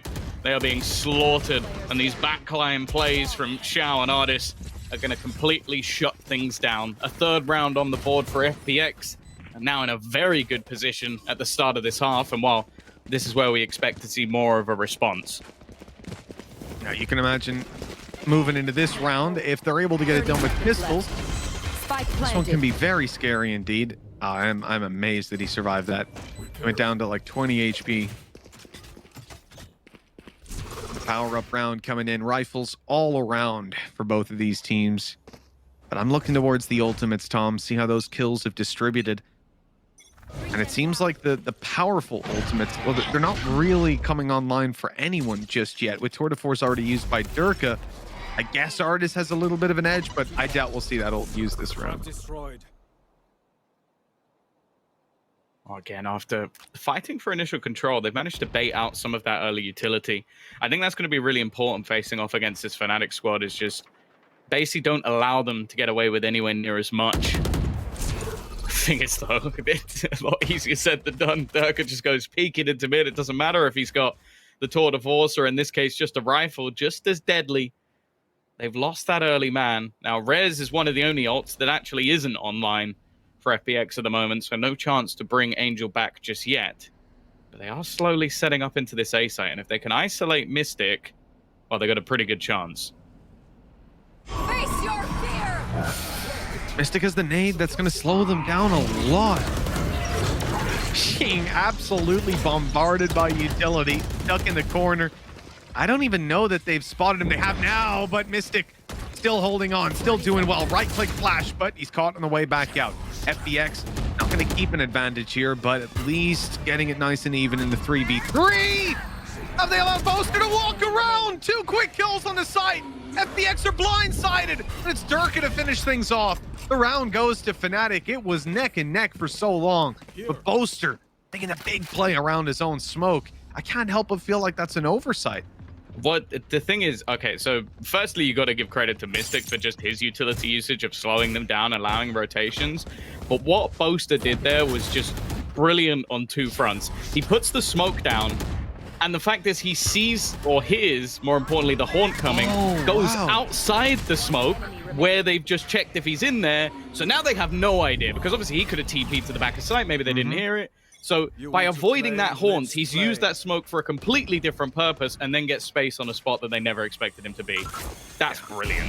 I don't think he could have necessarily planned for the smoke to block it, but, well, he certainly made use of it whenever it came down, and obviously giving you that little bit of extra cover. That was the whole idea behind it in the first place. A big play by Boaster and FPX. They would have been kicking themselves if they were straight to an eco, but luckily, because of the weird start to this game, they've got plenty of cash, and they've got ultimates. And that Tour de Force already in play for Artis, and we're not going to see anything from it just yet. Oh, this could get interesting. Another IGL versus IGL, and Boaster's going to win this one. Durka is still pushing. Kill as free as can be. Maybe a bit of an oversight. And actually, Saigetsu, I think, just got res off that. So he can actually bring back one of his teammates. Of course, he's with the spike, so he's got to be a little bit careful and is waiting for his teammates to actually rotate in before he does anything too crazy. And speaking of crazy, Artis, he's looking to brawl. Kill my allies. Angel's back into the fight. This isn't a round that FPX want to let go of just yet. They're looking to commit that little bit extra to give them a better chance. Artis has been so patient, and there's his reward at long last. Alpha Air makes a step. Enzo trapped on the site, being pushed on from every which direction. 10 seconds or thereabouts left. Reposition, teleport to back. Now he's got a little bit of support from Boaster. Good spray by Enzo, but he's caught falling down. There were still 2 players to deal with anyways. FPX, they've done enough to get this one across the line. Yeah, a nice try, but you do have to feel that maybe there was an oversight or 2 in that round. Like, you can understand Alfie, obviously, the swing out. Like, he was waiting there for about a minute, so not expecting anybody to be there, especially after the res came through. But it's more just that aggression from Durka. I gave him so much credit in the last map, but having the ability to find that kill and then escape out of there. And I think because of the noise or maybe information that was given elsewhere, there was just an expectation that mid was clear. That gives a res, and that completely turns around on his head. A timeout called from Fnatic now, realizing they maybe let that one slip a little bit, and now look at where the economy is at. That FPX with a little bump in the road weren't in too much trouble, but Fnatic aren't in the same boat. This is going to put them in a rough spot, and no ultimates to kind of make up for it. Been a rough start, and this is exactly the turnaround that FPX would have been hoping for map to map. I thought that second round would have been a nail in the coffin, honestly, Tom, but that's a mistake on my part to underestimate a team like FPX headed by Angel. You're never going to let that one slip, and they've made the adjustments now to really have a striking attack side. I mean, already looking at 5, provided they don't lose to the Pistols, which is maybe a little bit ambitious of me to call it that early. But, you know, you move past that, and I start to think I'm Mitch. decently confident in how FPX's much? ability. How much has Enzo paid you? Come on. That was the most blatant caster curse I've There's ever heard in absolutely my no way they lose to Oh, pistols. there's no way again. they could ever lose to the pistols. If you had a reckon mustache, you would be twiddling it. They probably won't lose a single player this round on FPX. I think it's as clean as can be. Won't need to use that ulti. Could be a 13-2. Bribery. Absolute bribery. Nonetheless, we'll see if they can make anything of it. The power of Mitch Mann's curse and FNATIC's pistols sounds like a deadly combo, to say the least, although Durka already being tagged up, and a much faster attempt in onto towards the site. The thing is, though, Mystic is just so annoying. He's throwing down these fragments every time. It allows Boaster to get into position, has a classic to back it up, which actually does some extra damage. Pistol shots from Mystic, not quite as clean. And that will give them the afterplant on the site. Doesn't seem like there's a trap either for Durka to walk into, so he's going to have a pretty decent flank here, although the fact that they're playing all the way within the site, I think it's being watched by Zipan. Yeah, when you put that B lurk trap, you have to be able to, you know, identify our behind is open in this round. We need to lock it down, and I've already seen the willingness to push mid. Oh, well, that reveal. I know that Enzo's up top. The Spectre's spraying. Good kill from Alphair. Okay, we'll see if maybe that flank from Durka can come through for some value. Showstopper in play. It's landing down below, but it's not getting the kill. Damage done was good. Enzo left in a tough position. He's got the third kill, but time. No. I think it's way too far gone. Yeah, it's not going to happen for them, but an incredible round nonetheless. They managed to kill off every single member of FPX. Now, they do still have that backup bank from the, as you said, the weird start to the game. They managed to make so much finances off that in most cases, we'd be sit there raving about the fact that FNATIC have done that much damage. A round win hint could set them back, but it's not really the case. They're going to be able to buy in the next round anyway, and they can comfortably buy into this one. Fact is, though, it has meant that they've been able to earn up Nightfall, a decent ultimate for Enzo to play within the retake, and Durka's not too far off the tour de force, especially going into the next round. I feel like it's almost a likely ult to have online. Nonetheless, 5-2, FPX again, their attack side of this map is something to really marvel at. They've done fantastically well so far, and now, well, little pop flash, double peek, Durka, he might just need to get out of here. They're going to be caught back by that nade, but they're used to it at this point. The rotations have come through so much. That was a little bit of an awkward little, I don't want to call it a fight. You know what it was? Oh, he's gone back into short, and they know fully about it. The door closed. This is the whole team's just looking to kill Artis, and he gets a kill and gets out. We're seeing another Nightfall thrown in, leaving it a little bit more awkward. Of course, no sound for the players in position. Prowler stuck on the wall. The flashbang from Mystic is so perfect. In fact, he's walked in and found 2 kills. Zipan, he's been quiet so far. They know exactly where he is. Alpha, yeah, it's just going to ruin him. Blast pack combination, and well, it is going to be a third round on the board. Big stuff from Mystic there. Oh, you can see every step of the way. He's like stood at the back of the side thinking, okay, right, I gotta kill that planter. Oh, there's a nade there. Well, I guess I'll run forward. Blast pack. Oh, I'm back on the nade. Oh no. And he does. That was horrendous. There's no pathing, but when there's that many players against you, it's what you expect. Lights out performance from Enzo so far as well. Top in the charts. I mean, he has been one of the strongest players when it comes to assists. We talked about that before. One of the probably best fades we've got out there, but here delivering on an individual level as well, coming back into retakes with Spectres and stuff like that. The value's been there. Him and Shao are probably my top 2. I think it was Destrian has also been fantastic, but they're the players I really look towards on this agent. And I think the fact that we've got them facing off against each other on it is a really exciting prospect. Yeah, for sure. I think Enzo's second, I think, in assists. Dono is actually the one leading. And I remember you said that a while back on Split Decision. I was like, wow, that was a good guess. I wouldn't have said that off feeling, but yeah, he's been I think solid. a lot of his comes down to KO play, though. It does. Sova, Yeah. not so much the fade. Yeah, it's cheating. I'll say Enzo, you know, he's the top player for KAST, Tom. It's cast of 81%. Find you. Wow. It helps if you win all your games. Yeah, it does. And if you use an irrelevant stat. Those 2 things help. But yeah, no, I think so far this Fnatic team as well, you know, like I'm giving a lot of praise to Enzo for this thing, but Alphair, Durka, top 2 players on ACS. Yeah. You want to know what their ACS is? 274.8. Yeah, That's what it's not both of their ridiculous. ACS is. They have the same ACS, down to the decimal point. Nice. Well, either way, 30 seconds left. They're going to have to try and make their move into this site with very little information. Already you're seeing the same execute again, but there's just denial on that utility. Not really any way in with the C's. Artis has managed to catch the rotation, but they've got so much left to do in this site. Another entry, though. In fact, Saigetsu's quickly found two. It's left onto Enzo. All he has to do is try and slow them down, try and deny them, and he's doing a fantastic job of it. The plant is everything here for FPX, and they're going to manage to achieve it. Mystic just a little bit late to the party. He's even been caught in the C's as well. I don't know if they actually will have spotted it, though. And they know that they've got him. They're hearing this util. Good flash to bait the peek. That's so smart, but he has no idea where the other player is. Does he check the right on the way around? The step made yet again. Zipman not sure what's going on. He's just waiting to see this player emerge around the corner, and he's just not coming. Back side clear, right side clear. Spam is good. Damage done, and he'll finish him off. Mystic, patient play, and he'll get the win for his troubles. Last couple of rounds, he's been an absolute monster. And I feel like a lot of the time, his utility usage, or even just his decision-making, is so spot on. Like, you could see it almost there with, like, the steps back and forward. The man is just working out the only places that he could be left. Just calculating it, waiting for the knife to come back online. But then, more importantly, he's almost just sat there going, okay, well, I've baited out the steps from behind. At this point, someone would have rotated in. There's only one spot left this man can be.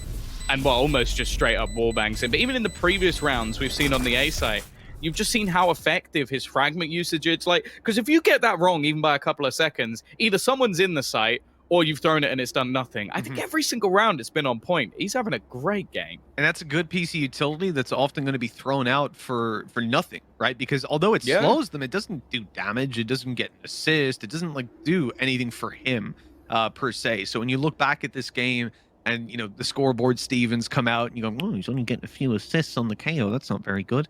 Obviously, like, the impact of this utility, even in that clutch, the fact that he can pop a flash, blind the player close. And at that point, you can imagine Zipman's like, he's peeking me. He's just like screaming, panicking. Guy peeks on back. Is that what he sounds like?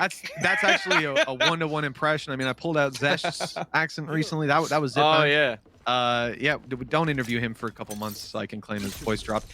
And yeah, no, I have to say it was, like, really clinical. He pops the flash. He knows that that's going to get the response out of somebody. If anyone's blinded there, someone's going to peek and see what's going on. Get a little curious. Gets the kill. Immediately, like, waits, puts the knife out. Thinks, okay, he's not here. He's not here. He's not coming behind me yet. Spam the wall. Still nothing. Okay, I'll kill him. Really, really smart. I love watching those players come down. This buy from FPX, it's sort of like just spreading the money a little bit.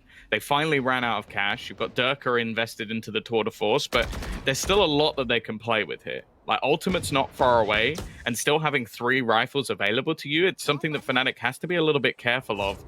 Enzo in a slightly more aggressive position this time, just trying to clear out some of that info in towards mid, and he will garner just that. Doors being closed now. Looks like FNATIC giving up mid completely. Obviously, they have to. But for a moment, I thought they were moving over towards the spawn for the rotation. Instead, they're going to turtle in here on 2-2s after losing. Boastering towards the spawn. No smokes to play with. No paranoia. They have spotted one player outside B. That's causing the rotations. Okay, I wasn't sure they were going to read into that because FPX have played very slow before, but they are now making that play. They're rotating. They've got a flank on as well. This could be huge. Durka, they don't seem to have a clue that he can be here. Yeah, he's already killed Saigetsu in the back. And again, Enzo surviving at the back of sight. He's been an absolute monster every single time. They just can't clear him. He just survives. That's it. Most of the time, that's all he needs to do. But the man is also top fragging the entirety of the server. So I guess that's a little bit of a cherry on top. What a beautiful man. What a beautiful, beautiful man this guy is. 13 to 5, 5 assists. He's leading the board for assists on the server. And on kills. And got the lowest stats. Not bad. Oh, you're the biggest fanboy in the universe. I don't know what you're talking about, man. 5 to 5. Well. So even with all of that, FNATIC aren't winning yet. But we do say that FPX, a lot of the time we're going to see the real value from them coming out on Poster. that attacking side. Boaster's in the spawn, jump peeking mid, and then one-way smoking B main. And then obviously has contact smoke for A as well. It's really interesting that they're sort of like removing him. He's the commander, literally like sat in the tower. I will smoke A now. We will move our forces here. It's a good idea. But again, the downside of this is they're losing mid control pretty much every round. And all that it's taken this round is one smoke on top mid, and they've closed the door and said to FPX, hey, we're not here. We're not holding it. The thing is, though, because they haven't been able to clear the back of B site, and getting into A basically involves having to kill Durka without him escaping, they don't need mid control because they've given it up and almost just said, okay, well, if you can take the site from us, go for it. And so far, FPX haven't really been able to do that. In fact, it was the more aggressive fights that they were taking that ended up losing them rounds. Mystic, though, again, his flashes on point. They know where he is, but he's just going to land the instant headshot once again. Finally cleared out of position, but now the paranoia's there. And even though they managed to get the res, it isn't going to last for long. Boaster now in position, and they are just being slaughtered. You're seeing the difficulty of this attack side for FPX now. It just head first into a meat grinder in a lot of these engagements. And even after a res used up here, you can see there's practically no fight left in this round for FPX. They've got 10 seconds left. That spike can't even make it near a site in that kind of time frame. Technically, could have sprinted to A, but there were 4 players between him and that site. So, you know, I was kind of counting that one out as a possibility. And as you can see, wasn't too likely. Got over to BI. 6-5. Close things out there. And, well, been a good half from FPX. But it feels like we have good gameplay all round from FPX. But these last couple rounds, the heroes have stepped up. And especially Enzo and Mystic are just on fire right now. And that's scary when I consider it's Enzo and Mystic. Durka, he can go absolutely nuclear, but right now they seem to be often challenging the other side of the map. That's the thing, is like they're winning and Alpha is 4-9. Like that's not a bad way to sort of put yourself into the lead. And it has been a streak of rounds as well. Like things have started to fall a little bit flat for FPX. As said, they've been given a lot of map control, but it's almost like FNATIC are funneling them into the players that are performing. And that's the thing. If you got players performing, keep funneling them in that direction. Again, they're going to have this fast-paced push. The paranoia is solid, but it's only going to be a trade. Sagetsu did manage to open. In fact, he's found another. Maybe he's starting to step up a little here. Oh, another kill for Sagetsu. That's what they needed at long last. It might be the final round, but Face your fear. they'll at least get it. They'll clock it up with a thrifty. 6-6, tying up the scoreline at the halftime. Look, Tom, all things considered, you know, recency bias might lead you to point to FNATIC as the favorites, but I still think that was a good half for FPX all in all. They move on to defense now. It's their map choice. FNATIC have still got a long road ahead of them.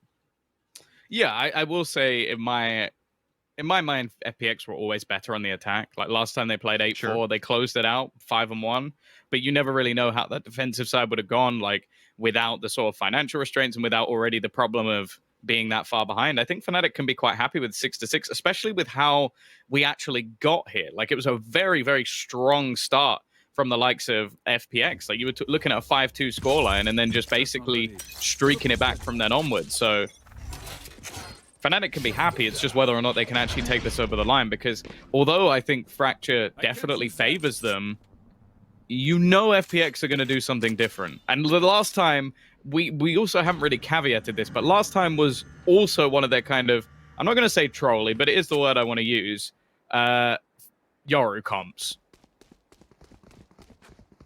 I guess the only thing that we can look at is, like, even going back further than that last FPX game, we don't know, like, how to draw any conclusions about FNATIC. It's a different roster, right? When we look back at Masters, even with Enzo there, the situation of how he came on and stuff, it's a completely different game that they're playing.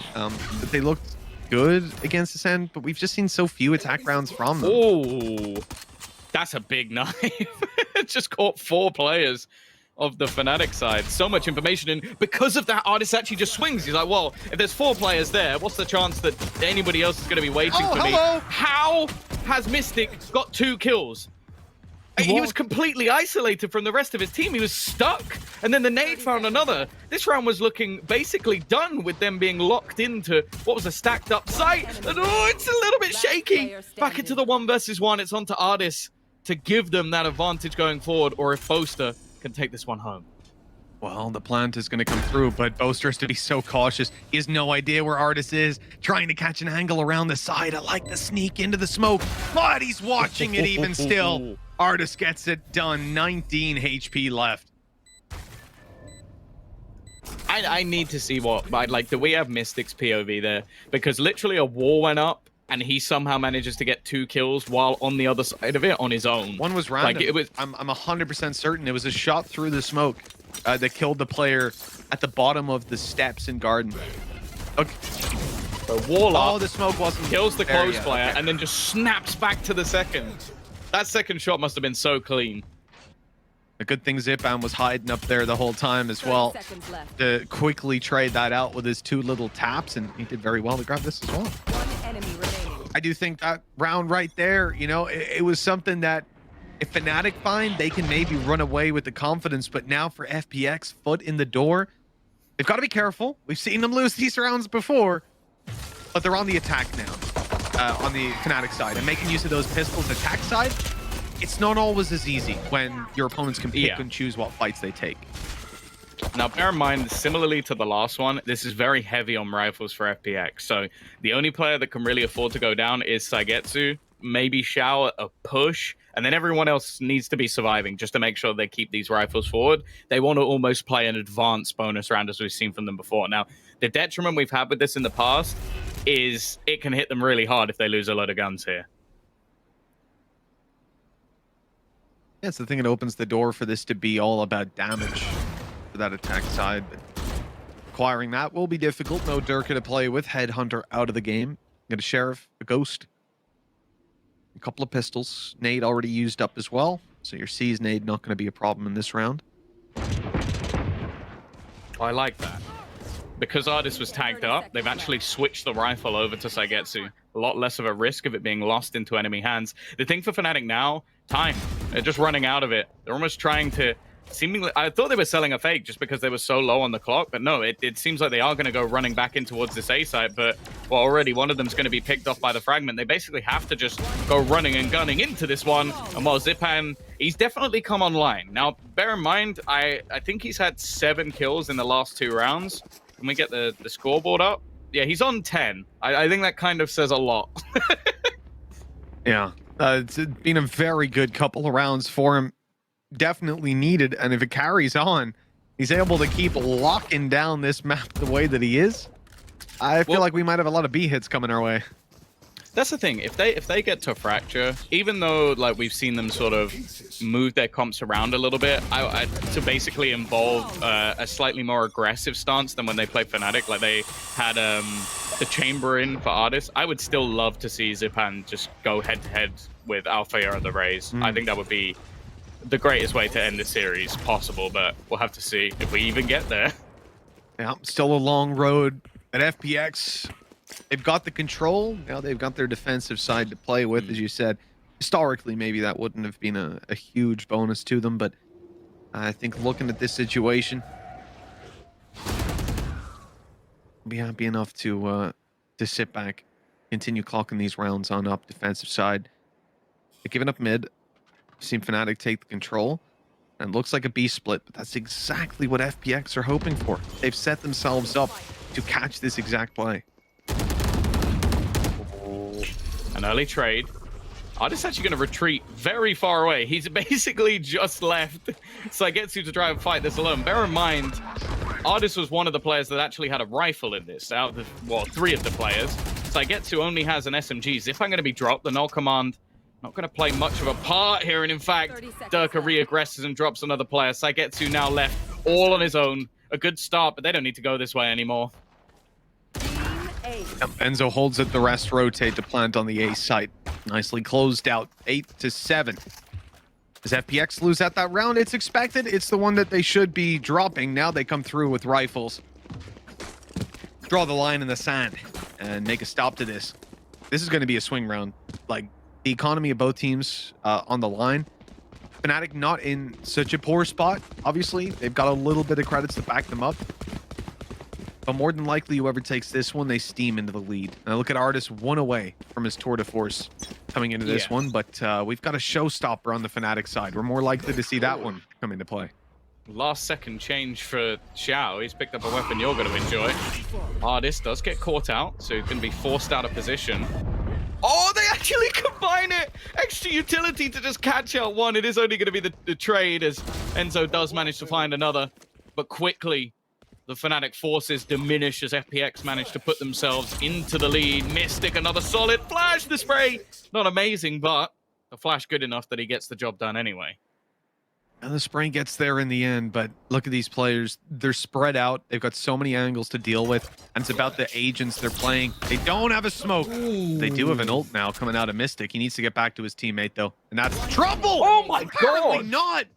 Hell, just get Mystic into spawn and let him run wild. There's a 4K for him to close out this round.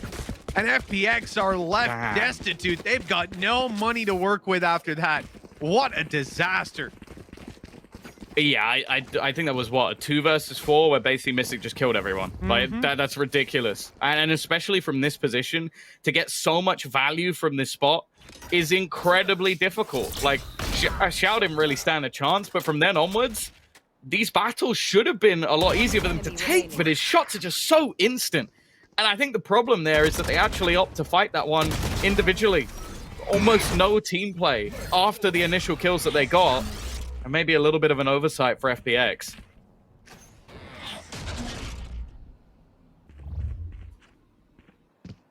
The tag right away. What are FPX doing? 2 players opposed. They're really trying to fight this angle.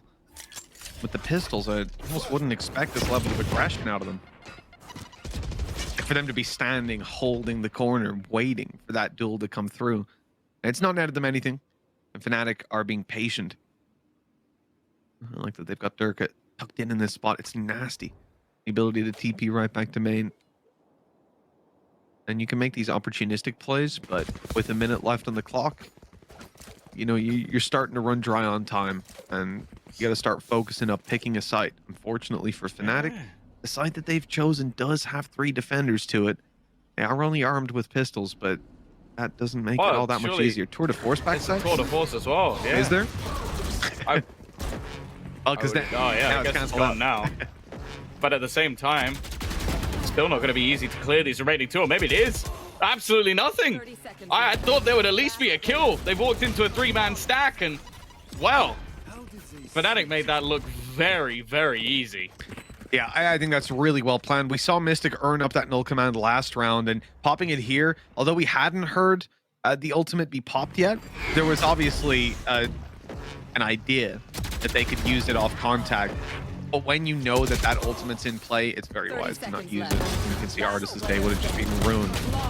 In a pretty bad mood, spend all that time farming it up, get like, oh, here it is. This is going to be my 3K, 4K round, and then you are powerless, and your day is just ruined. You're classicing. Wow, after a streak of rounds for Fnatic once again, there is going to be the buy. Now, a timeout call from FPX, I think a perfect time to use it, really. The economy's starting to build up to a slightly absurd point, actually, for Fnatic. Like, you got Mystic way and above everybody else in credits, but still, everybody with enough to purchase into the next round. You've got a Tour de Force, which will also bolster that back up. Showstopper as well. Like, everything seems to be looking good for Fnatic right now. And on the other side, yeah, I feel like Artist... He's definitely had some big moments in this game, but I hate to say it, I think they're going to need him again. I think they are. But with the Tour de Force back pocket having saved it last round, I'm confident that Artist is going to be able to make his impact felt throughout this one. Tour de Force activated, and it's going to be a short peak to start. And look, they're going to hear that as soon as the barriers go up, and although Boaster's starting to head towards mid at the very beginning, I think that's going to stop anybody from taking those more ranged peaks. And that smoke even keeps him back from holding mid. Yeah, they still have a little bit in terms of information available. Like, you got Zipham playing close. He's kept his 0 point for if they think that maybe there's some pressure coming in. And he also has his pop flashes as well. So it's not too much of a worry just yet. Now, they are starting to wrap back around. Now, what Saigetsu's been doing whenever he's on the A site, any form of contact, that wall is going to go up. Now, it's something that should be relatively easy for them to break, But you can just see the patience from him here. Making sure that he basically wastes as much time as humanly possible. They're stepping. Those steps are heard. The wall is out, and it's going to be deployed on the back of it. Tour de force on short. Oh, what a tag. I mean, that tour de force can be smoked off on the way through. Really, the danger man here is Angel. Unless Artist has some absolutely crazy strats up his sleeve, he's going to go running in the side. I think it's Angel that's the problem, man. He's been dealt with right away. Still, Saigetsu has managed to find a frag back. Alfia seemingly not wanting to give up the space, and they're taking an awful lot of damage, even just getting into their afterplants. No heals available, of course, so it's just going to be low HP for the remaining players on FNATIC here, and you can see they're trying to set up ready for this retake, but ultimately, no one's really giving them an edge. Well, Artist is finally able to look at the site. He was holding the flank from short for so long, and now the tour de force comes through, but has to fight through a smoke. Going to the Vandal certainly helps him out at the start, and into the 1v1 to try and close this out.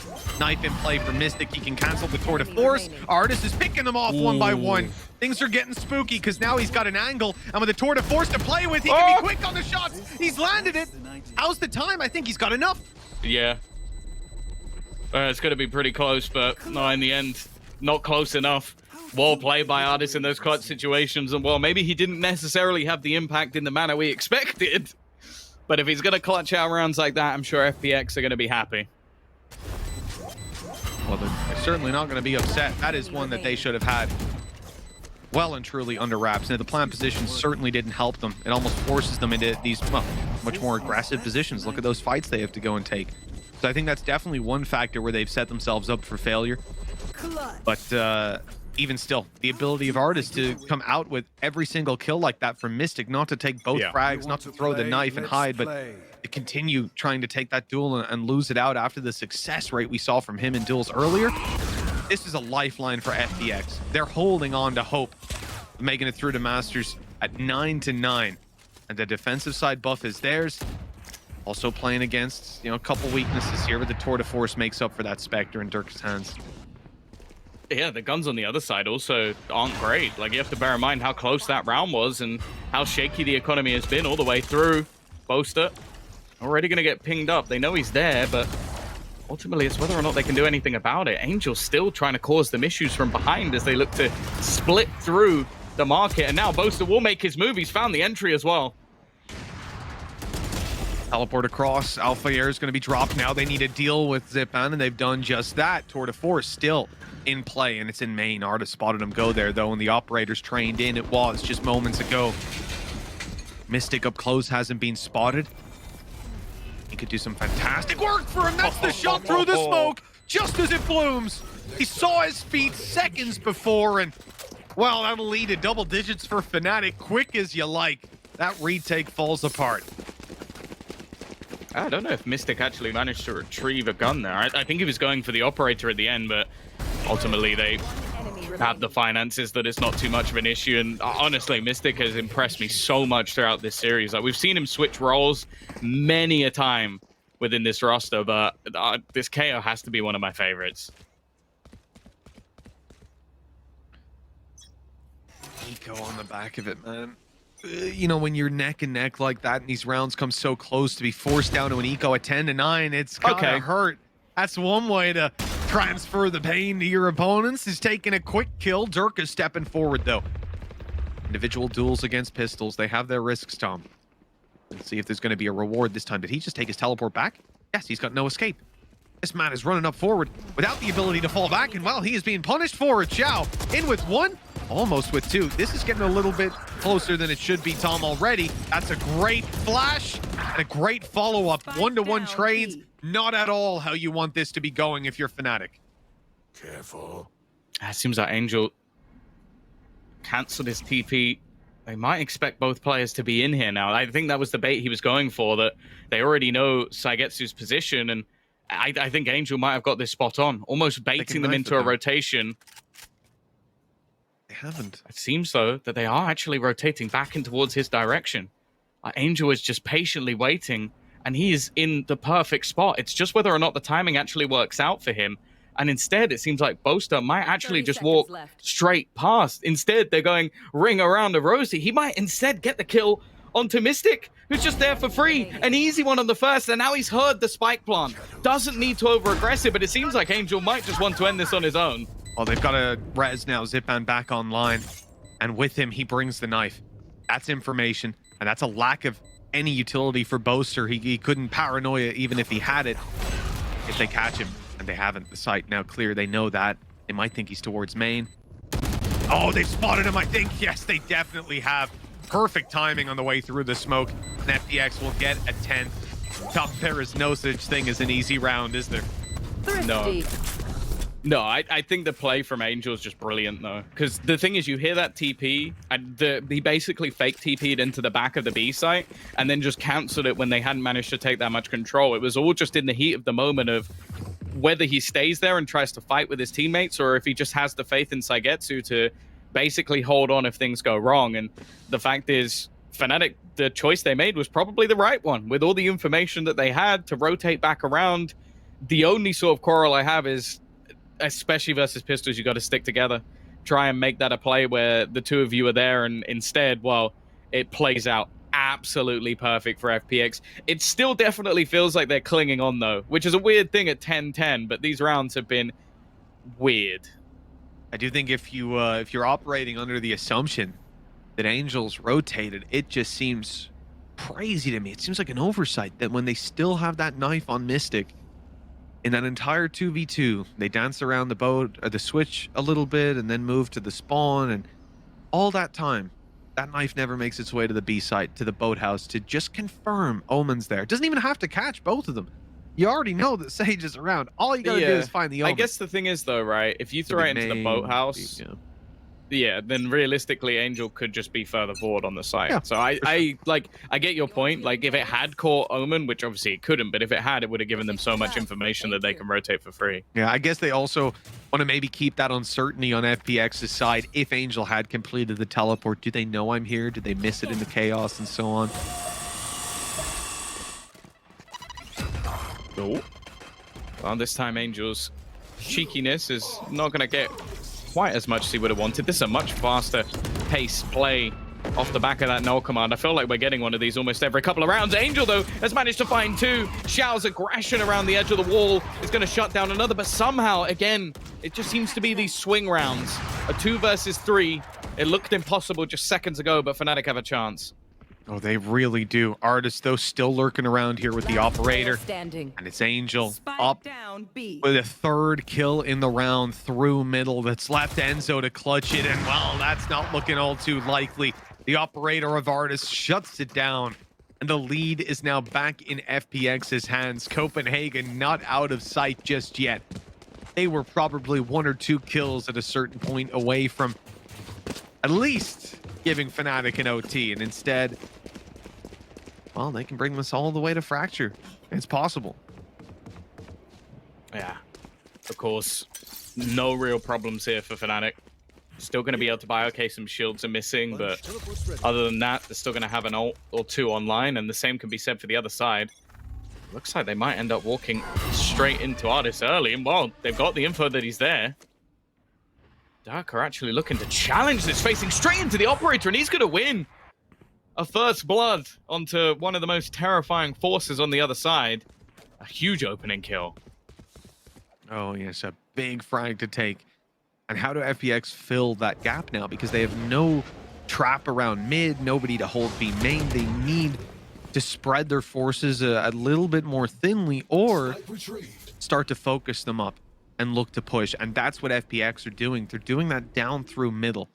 And so completely bypassing FNATIC, almost swapping sides in a way as they look to make their way to B site. They've avoided the Empress and actually return one of their own. A paranoia through as well. Blinded, up, deafened up, and Alfayer even revealed up by the looks of it. They're in some trouble. What are you doing, Boaster? He's gone all the way into spawn, and Angel was none the wiser. Another high impact frag. They use the Nightfall on the attack side. It gets no one. Almost their whole team were connected on, and still they've managed to come out on top.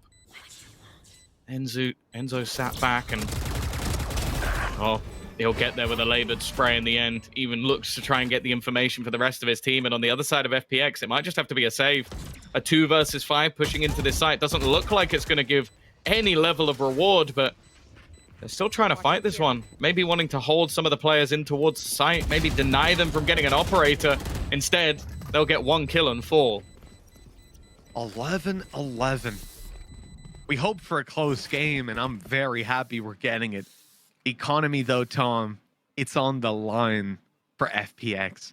They're putting everything into this round. Their economy, in terms of ults, is not looking good. There's not really a safety net for them here. And this is all their credits into the round. A loss here probably gives an overtime because they've won the pistol rounds. But, you know, conventionally, a loss here is devastating. It seems like we might be about to have the same setup again in towards B main. It's been a point of contention thus far, but most is going to have to fall off. Angel's already gone down. That was at the back of mid. I think that was just a pre-fire spray from Alpha here, and well, almost too easy to open things up. A chance to make their way to map point, but well, let's be honest, with everything that's happened so far, that first blood hasn't meant too much. FNATIC are wisely slowing it down. Waiting for some extra information to be given away. And, well, there is a rotation from FPX to stack up on B. The gamble being made. Prowlers have gone through. They've revealed nothing. And then the rotation goes back. Right back to the A site when they realize no one's waiting out there. I do like that they started the rotation early before putting the Prowlers through. Because, like, as soon as the Prowler spots them, if there's, like, 4 in main, they're going to blitz you, right? Like, more than likely, that's when they up the pace. So having the rotation halfway already, it helps them out a ton. And now they've rotated the other way, just as B is being hit. Boast is faking it out. Yep. He's just run all the steps through, smoked it off. There's only going to be one man here to really defend it. Oh. It is the spray down, but it's only one. Enzo counters his counterpart. Actually, they're going to go pushing through this. They made a little bit of ground that they might not have necessarily expected. Alpha, though, is already going to do so much damage. His 3rd kill, leaving just 1 man left. And wow, there's no escape here for Ardis. 4 kills for Alpha. A slightly quieter game he's had thus far, but getting onto the server exactly when they need him most. Map, series point, and more importantly for FNATIC, they might be booking their tickets to Copenhagen. Well, we knew right from the start that Alpha Air wasn't a player to be messed with, but he certainly had a quieter beginning. Yeah. That has not carried through. Starting to warm up a little bit towards the end, and as we said, that round there breaks the economy of FPX. They are left with Sugetsu playing in here on a Sheriff, and the same thing for Angel. Tom, this could be the end of FPX's upper bracket run at least, and as you said, FNATIC getting themselves that spot locked in for Copenhagen, another international event under their belt, this time with a bit more preparation. Good start as well. The aggression of Boast to punish, but there's a trade. And actually, the remaining players of FPX are actually going to opt to fall back. Now, Durka has consistently been pressuring into B main, so the smoke off is not anything too surprising. It's whether they can actually retrieve some of the weaponry. Because that gun down on short would be something they'd love to get back. Yeah, I mean, because that weapon is there, they start making their way towards this A site. Angel wants to retrieve it, and well, now, Tom, all of those weapons are on the A site. You've got Sugetsu. We've seen him alone before, having to hold B, but this time, the man's only got a Sheriff. I mean, he is being put under quite a bit of pressure, I think it's fair to say. Paranoid on the back site, now being pushed on. Players are dropping all over the site. With this Sheriff, he is going to have to be pinpoint. He got Mystic. Okay. Fair play, good kill, and that's kept the numbers into a 3v3. The retake is still possible, and Enzo's about to give him... Are they going to pre-fire him? Xiao seemed almost ready to. The flank is going to catch him either way. Yeah, they were basically throwing utility just to try and move him backwards. Boaster and Durka. Aggressive peek from Durka is going to get absolutely nothing. He has the info of where they are. First kill connected. Second as well. Looks at the spin around, but he's run out of bullets. It will be heading to OT. And FPX, well, they cling to life once again. It's the IGL of Angel that make this 12-12. One enemy If remaining. Zipan didn't have the ult there, I almost think Durka wins that, pulls out the headhunter and gets it across the line. Instead, he's stuck with that much longer draw time of the classic, and obviously the damage that comes with it. So many opportunities here, and Durka put up one hell of a fight, taking down these couple of players. The lack of ammunition is main issue. And, well, OT secured for FPX. They're not letting go of it just yet. They came into that with a ton of disadvantages. They got it done in the end. Well, our longest game or longest map we ever casted was FPX. The second longest map was FNATIC. Let's see how this one goes.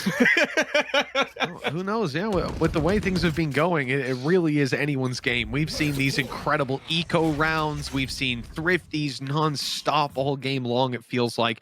It's because of some players like Durka. But this round, he will have nothing to say. A first death already on the board for FNATIC, and they start to move to this A site, but I think they're going to be a little bit they got rid of his late. util. That's the thing. This is what has been so hard to get past when pushing in towards this A site, was all the util that Mystic was throwing down on that defensive half. Now Boaster under real pressure, just about going to escape the backlines, and, well, not for long. This execution has been superb by FPX. They've adapted, and Xiao has shown up to the party once again. Last man standing, Althea. He got a 4K just rounds ago. He needs 5. That's a big ask. That is for damn sure. And I think we're going to call this one done already. See what little he can get for the frag movie. Good start. He's hit with like every debuff in the Mark game. the Cade suppressed. I don't think this guy's in much of a good spot. Well, now he's been taken down completely. I like on the execute out there, by the way, we saw the C's go through in combination Switching with the sides. fragment. It almost got Match posted. point. That's what lit him down to 20 HP. The C's hit him, and one pulse extra of that nade, and he was dead. But Yeah. just about managed to Shrouded step out of there in time. Still, they don't win the round. They don't get anything from it. And 12-13, we're now looking at a potential map 3. In fact, with FPX on the defensive side, Tom, this might be a likely map 3. Yeah, of course. If I've learned anything from watching overtimes, whatever happened in regulation is absolutely irrelevant. You have your Byrons, you have your set economy. Ultimates don't really play as much of a factor unless it gets right into the late round. You have a much more risk when it comes to operator purchases because you don't have any shields behind it. There's so many different factors, and realistically, all it takes is one good call or one bad call, or not even bad, just the wrong one in the moment, and a team can steal a round away. So FNATIC are going to take a timeout, give Mini the chance to maybe spot something that they've missed. Of course, it does the same for Doomrose on the other side, so it's not like it's a one-way street for FNATIC to get back into this, but I think even just calming the players. This is an important round. Even though they have another map to play with, I don't think they want to let this get to Fracture.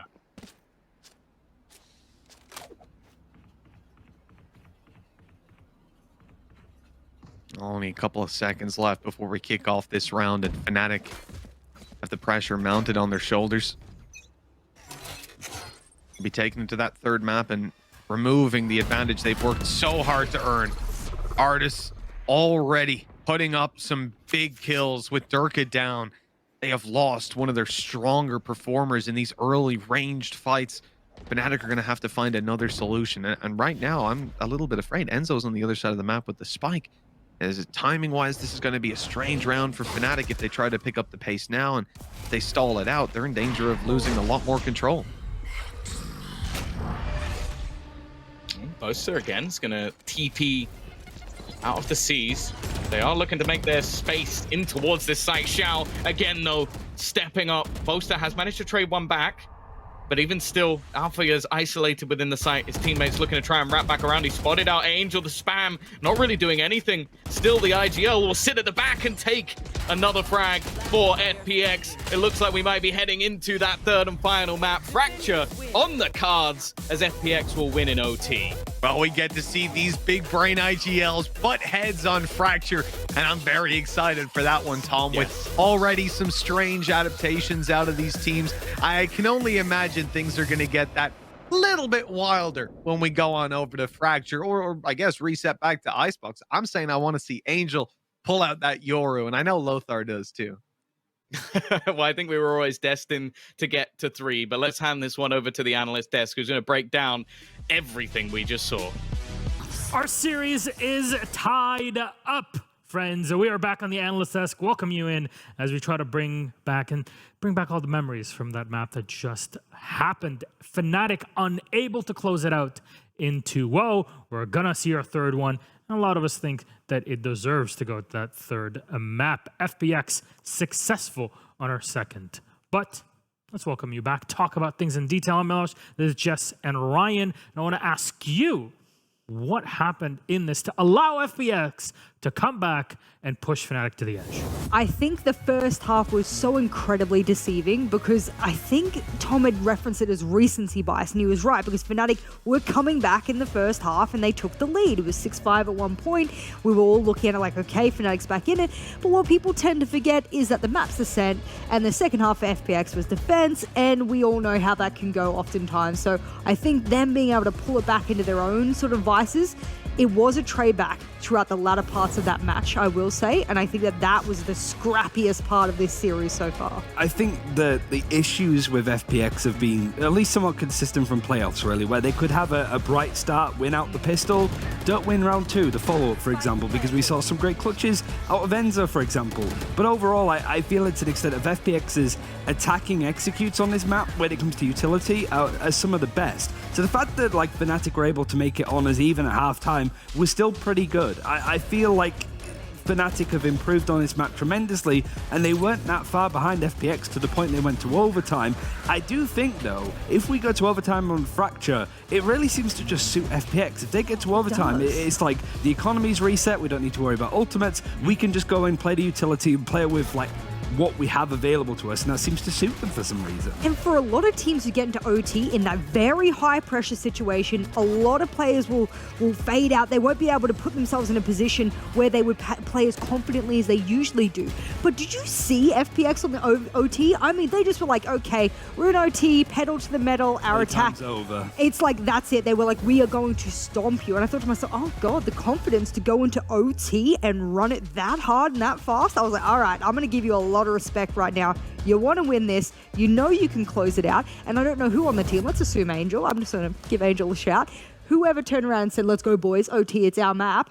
I mean, shout out to you. That really worked. That's the confidence FPX can take now into map 3 and run with it. I'm really feeling it now. The Hopian and Copium may become just real. Yeah, I still feel much better about FNATIC in this map anyway, because certainly the last couple of rounds, for it to almost go 13-11 in favor of FNATIC, it was Ardis twice pushing and being the first F, and Angel doing it as well. Like, there's those kind of moments where, like, it's already hard enough if you end up in a 5 versus 4 against FNATIC because they can turn it around. But if you lose that first player, FNATIC all but confirm those kind of ones. So you don't want to give anything for FNATIC to work with. And FPX, they kind of made it harder for themselves, to be honest, I think. They did. So this third map is going to be interesting. Despite FPX winning this map, I still rated what I saw from FNATIC.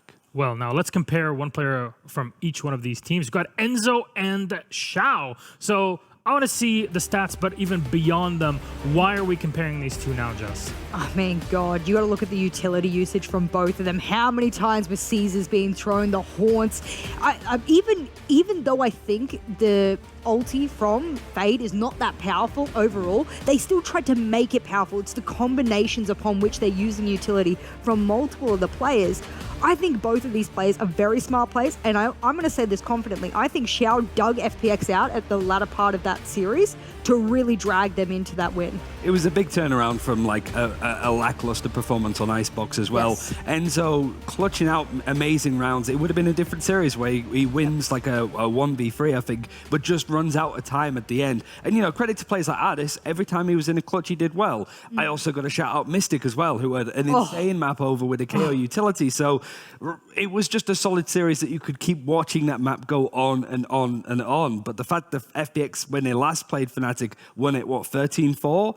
Yeah. The fact that FNATIC have caught up that quickly kind of shows like how quickly the level's rising for both these teams. That's the big thing to take away going into map number 3, I think, is that Icebox looked really impressive from FNATIC, but it should have. It's their map pick, it's their playground. Ascent, you know, them coming back, everyone will think that's impressive, but they should do that because not only is it their map pick and their playground, but that was something that they confidently brought into the map pool. Now you go into another map, upon which the last time that was played, we know who that was played against, and we know how that looked. So I think that's the kind of thing that we're looking at right now. Well, you know what? This map, it spun me right round, baby, right round. Oh, And you know what also spins me right round? Ryan's round onto you on Telestrator. Yeah. Anyway, so I think one of the other players that I was about to mention towards the end that we could sort of highlight here was Soigetsu, who over on the defense, I think did a lot of work around this part of the map, right? Just holding on, being a real pain in the ass for FNATIC to go in for these B executes because of how well this player can stall people out. But I think this was the round, you're sort of seeing that FNATIC have the lead at this point. This is the round that I think started to turn things back into FPX's favor, that being the play that we see coming in from Angel. It's a long round, we could sort of play it out, but we have the teleport ult being used. The From the Shadows going to be playing in on the back of the B site, which is common when you're setting up these plays. So you get to, again, on a Sheriff is enough of a threat now that we're in this spot. FNATIC think that there's two players over on this site, sort of back of Boathouse. But this is where it gets really interesting between the two IGLs. I highlighted it in the first map, Angel and Boaster, how they're adapting to each other's play style, and these two players really start to shine in this map because you see Angel, he cancels the ultimate. He's no longer on that B site. He's going to go flanking. And you could sort of tell, okay, FNATIC think that there's two players playing high contact, some nice setup on B, so we're maybe going to consider going in for like an A rotate through here, and then the KO, as you're sort of watching, Mystic, is going to watch for this angle because he knows that Soigetsu is still over on this site. Throughout all of this, Angel knows exactly everything that I've just mentioned. He knows that Boaster's going to try and make this kind of play and tries to get into these gaps. We can speed it up because he goes through, he catches this KO that's waiting for Soigetsu to come in. He's putting the pressure onto Boaster, really trying to create some space. We even see the Resurrect dedicated from Soigetsu to make it 3 versus 1, and Angel knows better. Not only does he back off to make sure that he doesn't give Boaster a 1 versus 1, but this movement is just red. Both of these like Omen IGLs are sort of like leaning into the same areas, trying to outwit each other, and I honestly feel like for both these players, two strong IGLs, I think Boaster's been calling an immense series, but it's Angel that has those got you kind of moments. On Fracture, though, he played Yoru the last time that they faced. I'd rather not see that this time. Yeah, this is now our conversation piece. Fracture, how do we expect this to go? A reminder, FPX are on the attacking side to start, Jess. Let me give everyone a little bit of a background on this because there is the copium, the hopium of FPX after that performance, but there's a little more. I got some facts, I got the stats. Undefeated in 2022 on Fracture, except which team beat them?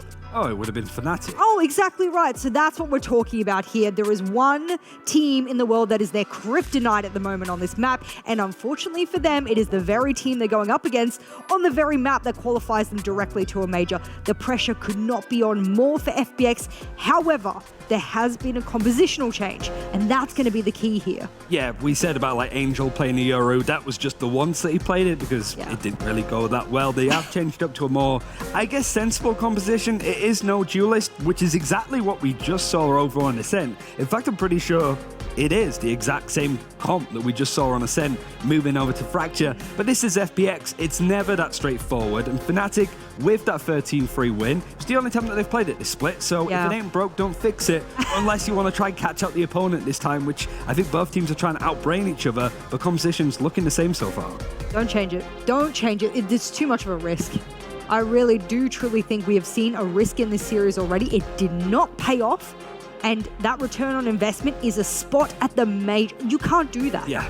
And I mean, started off this stage really nicely for Althea. 4K in the pistol round, 280 ADR almost, 400 ACS in that series against That's FPX. unbelievable. Can he replicate that in such an important game here? Wow. All I can say, Angel on the Omen. I know we've seen him on other agents, but I really think he has an opportunity here to just outcall Boaster. This is it.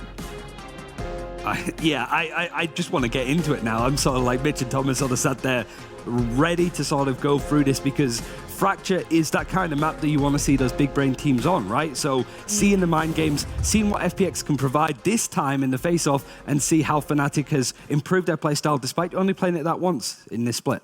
Yesterday, you and I owe you a whole bundle of skins. Do you want to pick a team to win this series right now?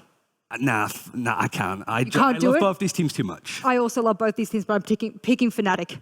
Let's go FNC. And if I'm wrong, Oh, not again. I owe you another bundle. You already lost enough, but you know what? The real winners are at the end, all of us. We get to watch this incredible matchup. And remember what is on the line. Fracture. You win this map, you make it to Masters Copenhagen. It is as simple as that. And two big brain team against one another's. It could not be any better than this for Saturday night. Let's toss it to our casters. It's Tom and Mitch. Enjoy. Thank you so much, Milosh. Wow, Tom, we're all the way to a third map in this series. I mean, we have got to be excited to kick this one off. What's your highlight coming into Fracture that you're looking out for? I'm a tiny little bit disappointed we didn't get the raise on raise, but I can definitely understand why. I think it's actually going to be more interesting than that. I think Alpha's raise was a huge point last time, but I think it was something completely unexpected for FPX. So if anything, weirdly, my highlight is actually going to be what the coaches have done to counter, because both teams can have a pretty good idea of what the other is going to come in with. I think both teams have had success, FNATIC versus FPX with this comp. I don't know why you change. And then on the other side of things, you have FPX having success versus the other teams when they weren't running their Euro comp. So I think that logically, you can easily highlight pretty much any matchup within this series, but I think it's going to be the prep that does the job. Now, last time it was 13-5 on Ascent. We ended up in OT, so I'm not going to draw any conclusions, but we'll say FNATIC won 13-3 last time around. It was very, very convincing. This time FPX with a little bit of a difference. Obviously, Angel, no Yoru to play with, and as disappointed as we are, let's get on with our lives. Lots of damage done here as FPX are pushed back from any early dish control. They haven't really managed to dish out any either. We do end up stagnating a little bit, and there's a Sage there to pop heals late on, so Angel can end up back to 100, but it looks like they're going to get a fight before that can come through.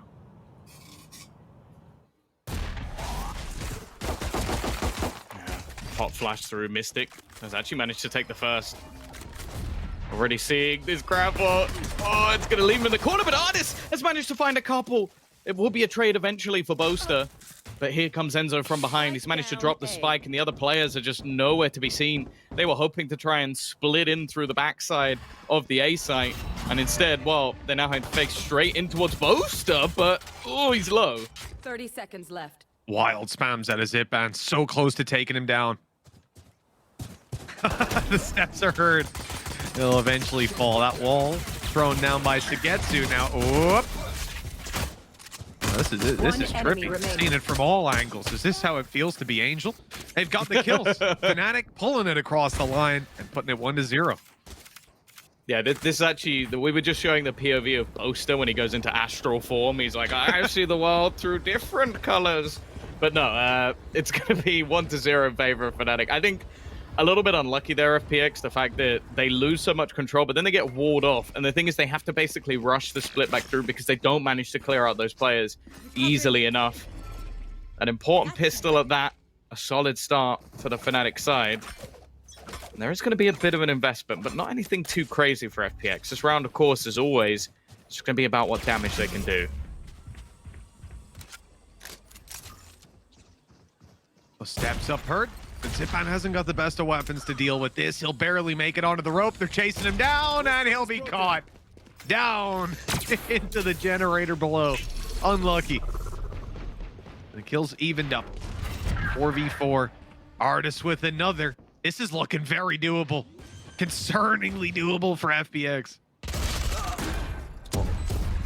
Timing though has worked nicely. Dirk has done so much damage, and well, it's now left all onto Sagetsu. First one should be free. Second one not quite there. And well, Dirk is even going to close it out with the Ghost as well. 4 kills for him in the round, getting ever closer to that tour de force. And I wonder what he's going to retrieve. Just picking up some guns. I guess they're going to do the same on the other side, because I would be blown away if it isn't Dirk going for this defusal. Yeah, especially after the bunch of frags he's had so far. 1 away now from a tour de force. Which orb are you going for, Mitch? Which orb?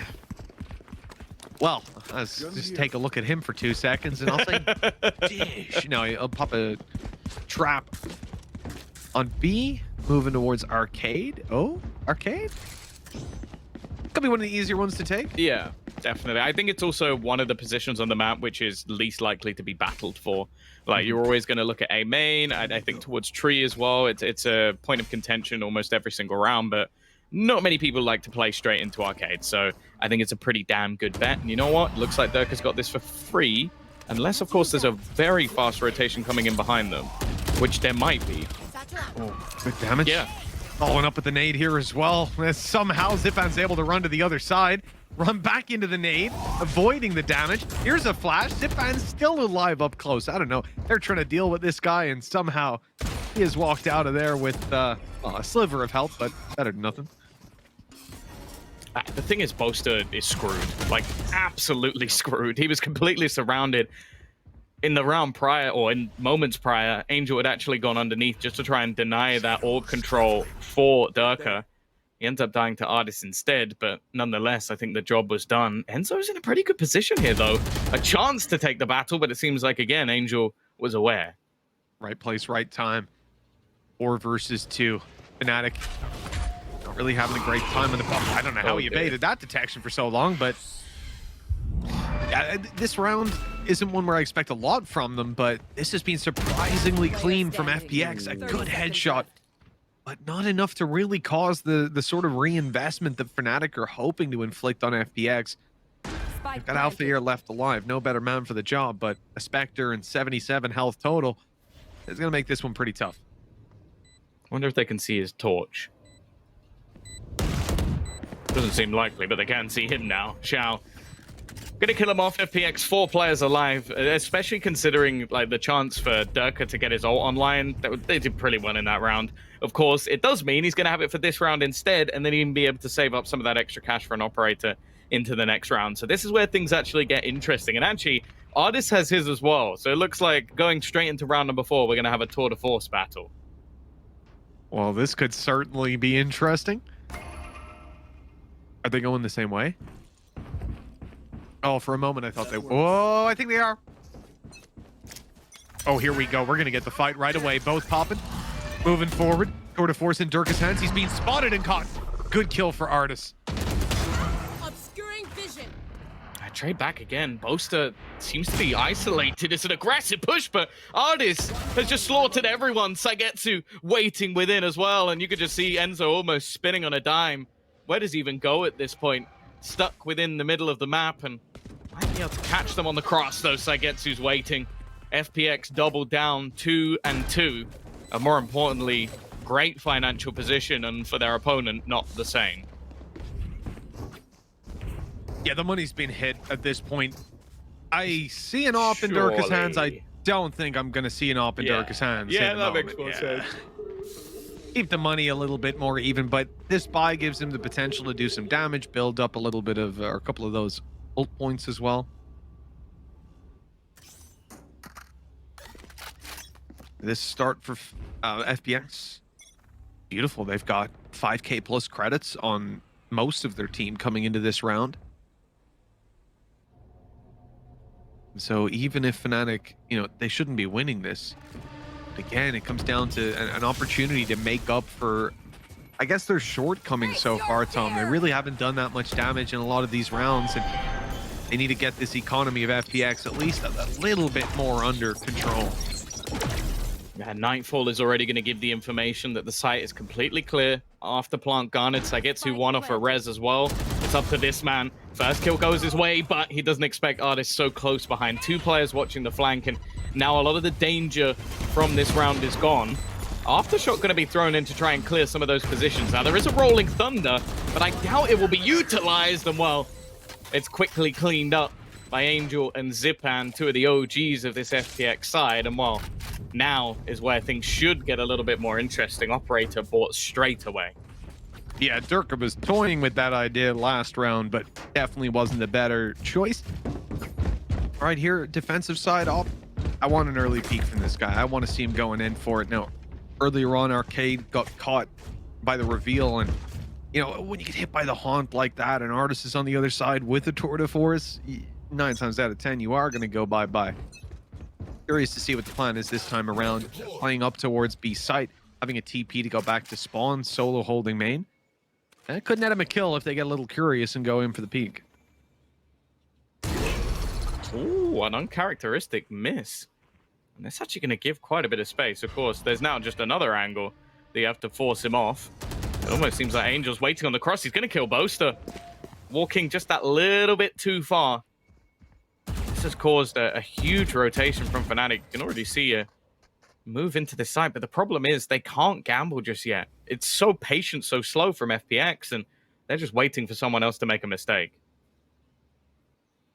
Yeah, this team has been sending out a lot of feelers across the map to figure out late round when these rotations have come through. They've got a ton of utility that gives them positive information, good feedback on whether or not there's players there. So there's a ton of positives for this FPX team if FNATIC make those early gambles. And in a 4v5, your choices are pretty much sit where you are, be at a disadvantage in the fights, make the gamble, in which case, well, it's a gamble. I can't tell you how that one's going to go. 30 seconds left. And, well, or push. And for FNATIC, this is perfect. Chosen the right way to go. A site rolling thunder. Good fight after, but only the one kill. They need Enzo to go huge on site. 15 seconds left as they move in to get this plant. The flank? They still haven't dealt with him. He's good for two. It's huge. 8 seconds. They need the plant here and now. Gensu's gone. Enzo's gone insane. 3 kills. Looking for a 4th, and he's 1 on the clock. Even going out for his 4th kill. Insult to injury. My God, what happened to this guy? He's looking like a world-class site anchor at this point. Like, think about all the sort of holds he had on that B site on the defensive side of Ascent. Now, left alone, isolated. You had Mystic's utility, which definitely helped out, but then it was just headshot after headshot from Enzo, and he barely even takes any damage within that site up until, I think, the very final duel, and even then, still left on almost full HP. A huge round from the side of FNATIC, but a costly one. And that's something we've had to premise all the way through is FPX have been keeping a lot of these rounds clean. Financially, they're in a great spot. Yeah, they're able to bounce right back into it for sure. Try to forget what just happened to them, but now Alpha here has given them a fresh nightmare, a quick pick, and Angel's down. No utility to help them on the cross now in terms of smokes. The paranoia gone. This is a lot of the potential for FPX stripped from the round, and they might almost want to go towards that body and grab the res. Just the value that Angel brings, it almost doesn't seem worthwhile going through this round without it. Yeah, the chances of this position still being aggressed, slim, but not all the way at 0. So, and I think especially with the Viper's Pit now being popped, especially if they don't see it aggressively, I think they're going to be able to know that they can take this almost for free. It's whether or not they actually want to utilize some of their other util, like the wall, etc. But with how much control they've taken, oh, it's so gross. Not a chance. FNATIC were going to let them away with that one. Even attempting to find some space here seems impossible for FPX. Getting through that Viper's Pit is going to be a challenge of its own. At least they've got Boaster dropped. They know that Mystic's here, and he's going to die too. But now Enzo and Alphayer inside the site. Showstopper.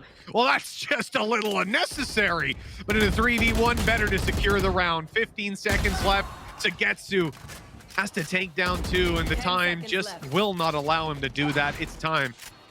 Ooh. Pistol fake the door open, and he's gonna try to save this rifle. Didn't really seem worth it. Like, it's like, I now have no gun out. 1 meter further ahead. Like, if there had been someone there, he was instantly dead. So Just I stood looking at him with a rifle. Oh, hey, nice pistol. Yeah, thanks. Oh god. Ah, 40, That was it. 43. Another huge round though. Like their sort of defensive side holds on that side of the map, and I love the fact that. I don't want to say that Viper's Pit was purely for bait purposes, but it almost seems like it was. It's like, look, we've gone back to the site. We're just sitting passive now. You can get the res. Nothing could possibly go wrong. The second they do it, aftershock combo into a grab well and he's dead. Like, it's just perfect. It really couldn't have been better. You can see that at the same time, FPX are sat there going, oh no, we've lost Angel. We don't have smokes. Oh, we need this utility. Look, we got a res. We can try go in there and pop the res. That exact same conversation was happening on FNATIC. Like, oh, they've lost Angel. They haven't got any smokes. Oh, but hold on, they've got a res. Let's set this up. Boom, easy. Viper's Pit, just to guarantee while those players are not really able to provide the support, right? They're not covering because they've got utility ready and they're focused on that. Got your pit down so you know they're not going to be able to blitz out, not going to be able to get the res. And at that point, I mean, you've done pretty much enough to close that round out. Everything about FNATIC's play there was calculated. and it was efficient as we come into this 8th round. And FPX, who've been very wealthy so far, finally hit some money troubles, but with a Tour de Force online, it's not like Artis is going to be using that classic. Yeah, but I think even losing this round, they'd still be able to purchase. So it's going to take a while for FNATIC to truly destroy the economy of FPX, but they're definitely leaving it a little bit worse for wear. Now, again, it's almost like a pick your poison at the moment. They're facing to Althea and Enzo, who's done fantastically well on the site lockdowns, or you try and face off against Durka, or you hope that you avoid him and maybe meet Boaster instead, which I guess is a slightly better outcome, but not Or you much go of B, one. and now Enzo's there. And Dirk. Yeah, that is also true. But either way, opening pick onto Zipan, and again, it's almost back to that sort of like just escape tactic, getting that opening pick, not overdoing anything here. FNATIC, those actually have some financial troubles of their own. I was going to say only as a pistol, but hey, I guess that's how the frenzy works. Don't do it! No! Enzo started this round on the A site, and he's got a kill in B heaven with a judge. Spike down. Why the spike down, Tom? They've got to fight back into that, and that means running into a judge. Luckily, that snake fight not going to go down in the right position, and now Enzo's in a little bit of trouble. All right, well, that was a strange cross knife out. Ambitious, to say the least. Looks like they just lost direction a little bit. The panic set in. 5 rounds for FNATIC now secured. And it comes off the back. You know, oh, right. Althea and Enzo, they're on A. And go B and try deal with Durka. Oh, Durka's killed one of us, but at least he's TP'd spawn. Now we can get sight. Oh, Enzo's there too. Good, cool. Let's avoid it. Yeah. Because they even go, so they go up into heaven. Why? I almost feel like it's because you've got Durka with that op lurking around here. He just TP'd pretty close to the spawn, like where's Anchor is right now. Are you going to go back through the open and deal with that, or try to sneak through heaven, just assuming that Enzo hadn't randomly decided to play B this round, but he had. So that's unlucky. Oh, look at the aggression already. Deep control taken. This is super aggressive from FNATIC. It's not even really like a pinch on the other side. Yeah, they're just trying to almost shut them all the way back. Seeming a little bit disrespectful, but they have gone all the way back in towards the A site and almost forcing them back in the other direction. Again, we've seen that switch up in defensive strategy. I think the last round was because of financial constraints. This round, well, it just looks like it's for a change.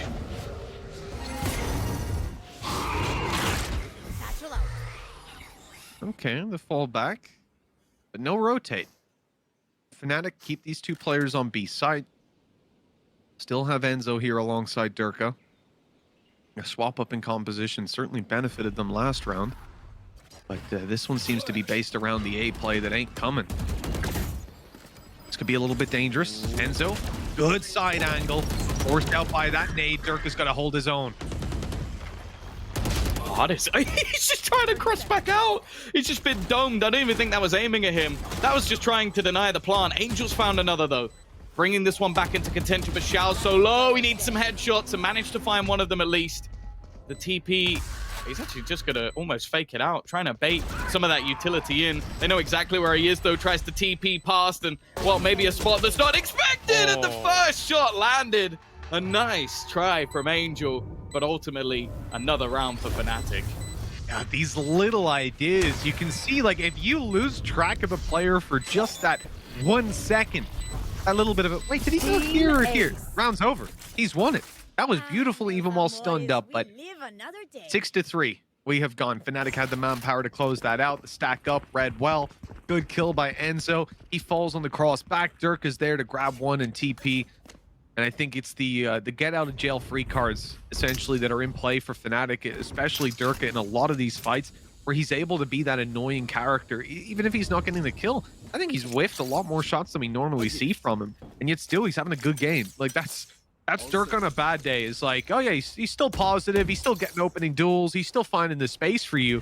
But you know, he can't have that same superstar performance when there's so many other players stepping it up. This time Alfier's in a lot of trouble. Alfier's in no trouble at all. He just cleans up Artis. Yeah, no, it seemed like Artis was almost just the solo player moving forward. The other two just caught that little bit further back. And again, it's just these easy openers and then just falling back into passive positions. It leaves just the personnel of FPX in such a horrible spot, only mere seconds into the round, and I don't know how you try and get a recovery here. You don't have a res. Okay, you've got Nightfall, but do you really want to invest it into a 3v5? I think you're incredibly reliant on either someone making a mistake or just a huge play coming out from someone on FPX's side. Oh, all right. A one tap on him. That'll deal with Zipan. Spike towards B though, and the fake certainly hasn't worked out. These players are still hunkered down, waiting for it. Boaster's gonna go for the look at that timing, man! That could not have been better. If he had X-ray vision, it would have looked the exact same. And he doesn't even need to fight the other guy. He's just stepping forward in heaven. Oh, I'm over here, don't shoot me. And then in comes Durka to close it. 7 rounds for Fnatic, Tom. I mean, this defensive side is looking very, very good. And when you think about the side swapping, we didn't get to see a lot from FPX's attack last time. They only got the... Oh, sorry, we got to see the entire FPX attack, right? It was Fnatic started defense, they locked it out, and then they won all 4 rounds. So we didn't get to see Fnatic's attack. So I'm not really sure what to expect from them there. But as I said, that last game, that last comp, it was all very much... I think the benefit of it was simply the fact that you have the Yoru in there causing some trouble for FPX. They weren't able to find the value. This time around with a more, I think, comfortable composition for them that they can much easier squeeze the value out of. I don't expect it to be a flat half from them. Yeah, and I think just the manner in which a lot of these rounds have gone, I think it's going to be quite hard to deal with for FPX, because ultimately scoreline is 7-3, but there's been a lot of close ones, like the Enzo sort of clutch out on the site, the close sort of like 2v2 that they managed to win with some weaker weaponry. Like FPX could very much have like an even scoreline right now, and I don't think we'd be sat there calling anyone crazy for thinking that that would be the case. The problem is, in a lot of these close clutch situations, players like Enzo, players like Durka, have come out on top, or even just these small little like micro plays from Boaster and his utility have been fantastic. So it's left FPX in a really unfortunate position where they have to have an incredibly strong defensive side. And sure, versus Focus they did, but again, I feel like this is a completely different beast. Focus is a sort of young up-and-coming team. Fnatic is an experienced like monster of the EMEA scene that I think if they were to lose a few rounds in a row, they'd have that adaptation. Even facing off against other opponents like G2, it was like a 6-6, and I expect quite a bit more from Fnatic. So yeah, this is a pretty bad spot to be in if you're a fan of FPX, but ultimately there's still a couple of rounds left in the half. The only real worry now is financially they're not in a great spot, and actually neither are their ults. We have a little bit of a technical pause there for you guys, as you can see. Shouldn't take too long just getting one of the guys back on the server, but looking at FPX, you know, you said it's 7-3, and it's come down a lot to these close rounds. I think that's clearly visible when you look at Fnatic's economy coming into this. Remember, they've come off the back of a decently convincing round. They don't have to reinvest anything. Well, the last round was flawless. Flawless. So, you can see that. Not a single rifle rebought. In fact, less than 2K spent on every player. And they are rocking up with, you know, 4 or 5K on a lot of players. Their position is it's a little bit shakier when you look at Mystic, when you look at Boaster, Alpha here, than you would expect with this dominant of a lead. Yeah. It's because FPX have had that fight. But, you know, reality is you sit back and say, oh, we made those rounds close. Doesn't matter if you're not going to Copenhagen. You know, you were closer to getting a flight, but you didn't get one. Well, and that's the thing as well. Like, you have to bear in mind at this stage, the loser of this game plays Ascend. Now, if you're FPX, okay, I'm going to be honest with you. I'm taking absolutely nothing from their first game versus Ascend, because it was a game which ultimately meant the difference between them finishing second and finishing third, and I don't think that really mattered to them, whether they were going to face Guild or whether they were going to face Fnatic or whatever. It was never going to be an easy task. The fact is, Ascend lost to Mech, a strong-looking one at that. But I still don't think you're going to be feeling confident, because that team has a depth of talent that ultimately can win you a match. Like it doesn't take the craziest thing. Like, Monster has been superb, and that's before we even talk about the fact that CNET's been quieter this season. So if he has a pop-off game and you still get like Starzo and Zeke, I'm not confident the FPX take that one. So I don't think either of this team want to be falling into that lower bracket. Same for Fnatic as well. Like, they rely a lot on firepower, well, facing off against Ascend, who have seemingly unlimited amounts of potential firepower, is going to be a very scary task. And even then, that's before we get into the other matches that they'll then have to potentially play Mech or Liquid to actually go back into that matchup again. So it's a much tougher road if you lose this game, that's for sure. Oh, yeah. I mean, the fact that you lose this game, win this game, you go to Copenhagen, lose. You, oh, hold on. Alpha Year's going for it. Blast packing his way down, lobbing an A, but they haven't actually cleared Angel. He's safe in that corner. That's a big mistake from Mystic, and it is costing them heavily. Angel just sat here close, not able to retrieve the rifle, but he's waiting for his teammates who are now rallying to his side. Spike down. The extra come out of this pause, and well, I don't think they could have called that if they wanted to, not in their wildest dreams, but they found the gap, they've exploited it, and now it's a 2v2. Well, that's the thing. Like, this was an audacious attempt from Fnatic to almost just blitz whatever strategy they had. The thing is, though, they've done it in potentially the worst round possible, because it was one where FPX really didn't have much to play with, and now they've just been handed a load of extra weaponry on the other side of things. And you could see from Fnatic's response is like, okay, we've fallen back into what is ultimately a very, very passive position, because I don't know where the remainder are at this point. I think there's no other way to play this one. I think the A side at least giving you that security, knowing that you watch drop, you've got a trap covering A and doors left beside you. A TP can instantly be played to come to this B site. So the only job for Enzo is to cover off these angles and make sure they can't come this way. But it is going to be A that they look to hit. Those steps not going to be heard. Not quite yet. Not quite yet, but there they are. Now they've been heard. Now the rotation comes in from Enzo. 10 seconds left. Ult not going to connect onto anybody. Spray is away. 6 seconds remaining. Snake bite down. It's landed both. Now taking a little bit of that extra damage. The decay is in, but Xiao, he gets the plant. And now the 1v2 to play. He knows where both players are. He's managed to sneak into the corner, but they're aware this is a possibility. You can see Durka holding it for quite a while, but now he's looking away, he's swapping angles. It's all down to the timing for Xiao, and it's terrible timing. Durka stepping out of the way, spotting him and finding a third. Defuse is Fnatic's, and well, another close round, Tom, but it's going to be 8 nonetheless. Well, that's the thing. Again, it's another round where you kind of look at it and go, okay, this could have gone either way. This could have been that close affair that was almost stolen away, but instead, well, it basically comes down to this for FPX. Like, jokes about the curse can go out of the window at this stage. You want that 4th round just to give you that extra little bit of a lifeline. I think a pistol is already going to be a necessity just to get off to a strong start, but there are so many talented individuals, especially when you think about Alpha going into the attacking side. When you think about the sheer level of those afterplants which Fnatic had when we saw them play this map prior, I don't believe that they're just going to be able to grind out rounds without Fnatic at least getting a few. So FPX, they really need to get something done here.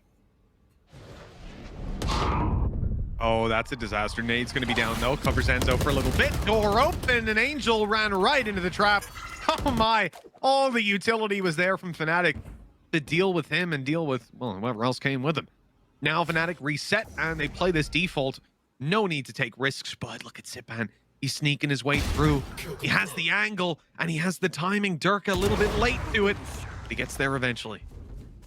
Yeah, as long as that trade is through, that's all that really matters. Now, an orb for Saigetsu would actually be pretty big here. An extra kill could get him a res, but it seems like that is not part of the plan. Wall up over the top. Dark actually not going to connect the shot. Almost given a second lease at life, but Saigetsu, well, he saw his flash before his eyes. Spike planted. Last round, Tom. We got a Viper's Pit online on the defensive side. A res now online as Saigetsu falls. That gave him the orb he needed. Certainly not the way they wanted that one to pan out, and we're going to end up with 3 rounds on the half from FPX, Tom. This is essentially a carbon copy of the last time we saw these two teams play here. I know I said coming in, I didn't want to look at the last result. It was even a different comp coming out of FPX all those weeks ago. No, but Yoru.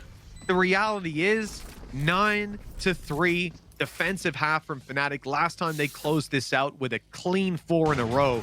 And there's no way I can sit back and tell you that's not going to happen again. A pistol is not that predictable. Fnatic have been winning second round ecos, excuse me, after losing the pistol. FPX have a big task ahead of them unless they want to go up against world champions.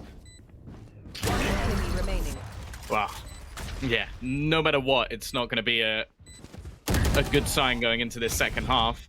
Now, I will say a lot of the time you're going to witness players like Saigetsu and Zipan come online in that defensive half. In fact, the same for Ardis as well. Even though he had a very solid first half, a lot of the time it's going to be on that defensive side where he can be a little bit more cheeky, a little bit more aggressive in their plays. The fact is, though, they need him even just in this pistol because a 10th round onto the board, well, it's not the end, but it would be getting pretty close. That orb down actually might play a role here. That's going to cut off one of the players on the way back in the form of Zipan. It's just tucked in the corner. But Ardis' point of contact and not connected the shot. Will they be ready for more, though? No, absolutely not. Although, that's worked out very well. They just disappeared in front of his very eyes.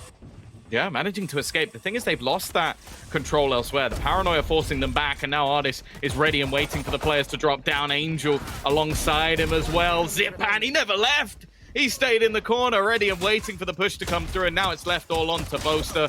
And he's not even going to get to finish off Ardis. The lifeline will be received for FPX. Still a long way to go.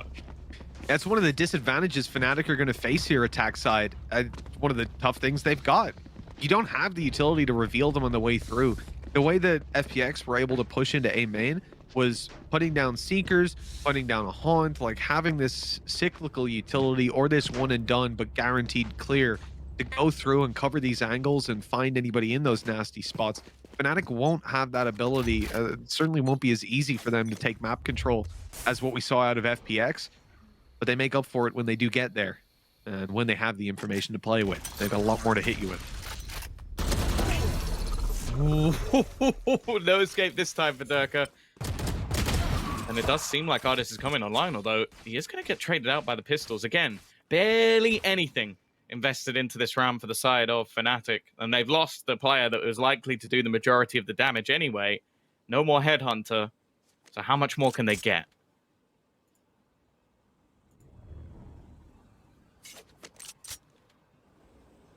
Well, they seem to be making the gamble towards the A side. FBX doing exactly the same. The fight inside of main should drop Spike, as long as they win it. It's only pistols. Look at the timing as they sneak on by. Plenty here. The kills just don't come. Alfier in the corner. Oh, no! Oh. He was hoping to get the low HP player. Boaster will do that instead. And, well, Xiao is going to close the round. Getting closer to his Nightfall. They are going to manage to retrieve the remaining weaponry. That's the most important thing for FPX here. But this is where things get a little bit tougher. Purchase up. Rifles across the board. Chance for Fnatic to send that purchase packing. But bear in mind, there's actually quite a lot invested here, bitch. You've got 3, or actually 4 rifles already on the side of FPX. An SMG for Xiao, who might even just try and fight for some orbs to get them the Nightfall online. This is not an easy round for Fnatic. Like, it might be in their minds that it would be, but realistically, this is quite a heavy investment. Yeah, FPX have done a great job of managing their economy along the way to give them this huge boost.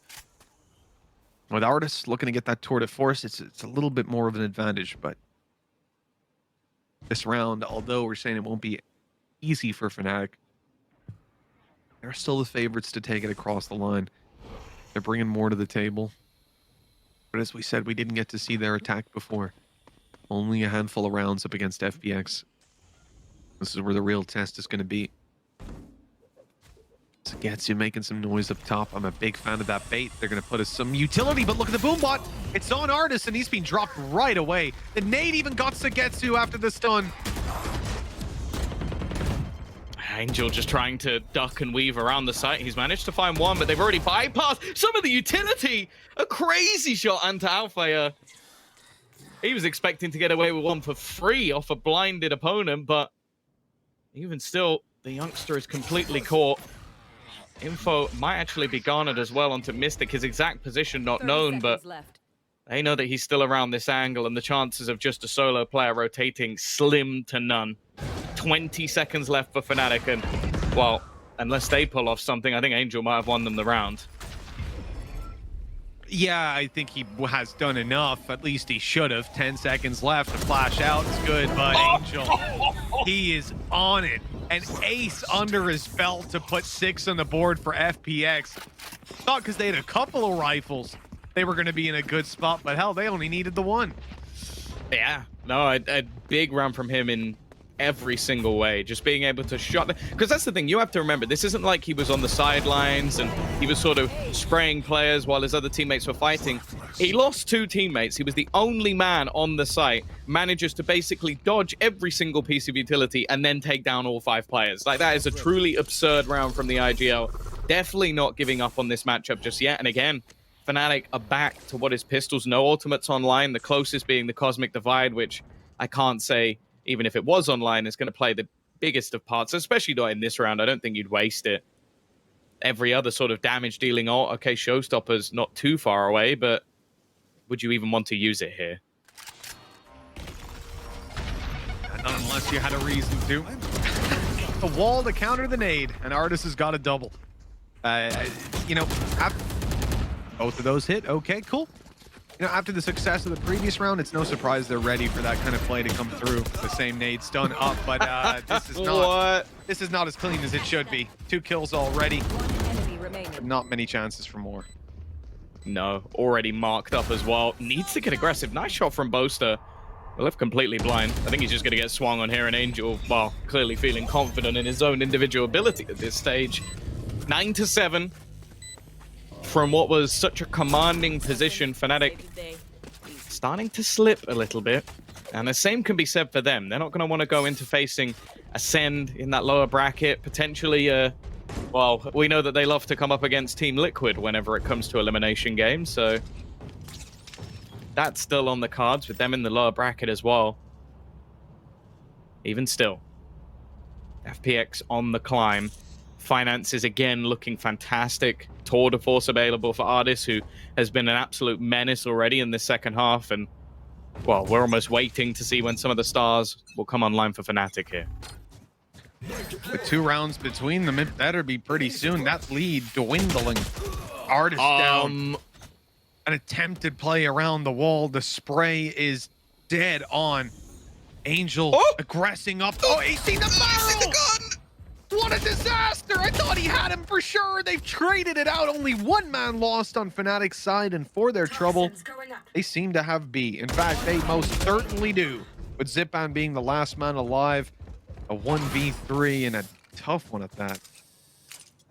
Yeah, Duck is also going to claim the information that he's coming from a different position as well. Look, you can even see the pings coming through on the map of where he expects him to be.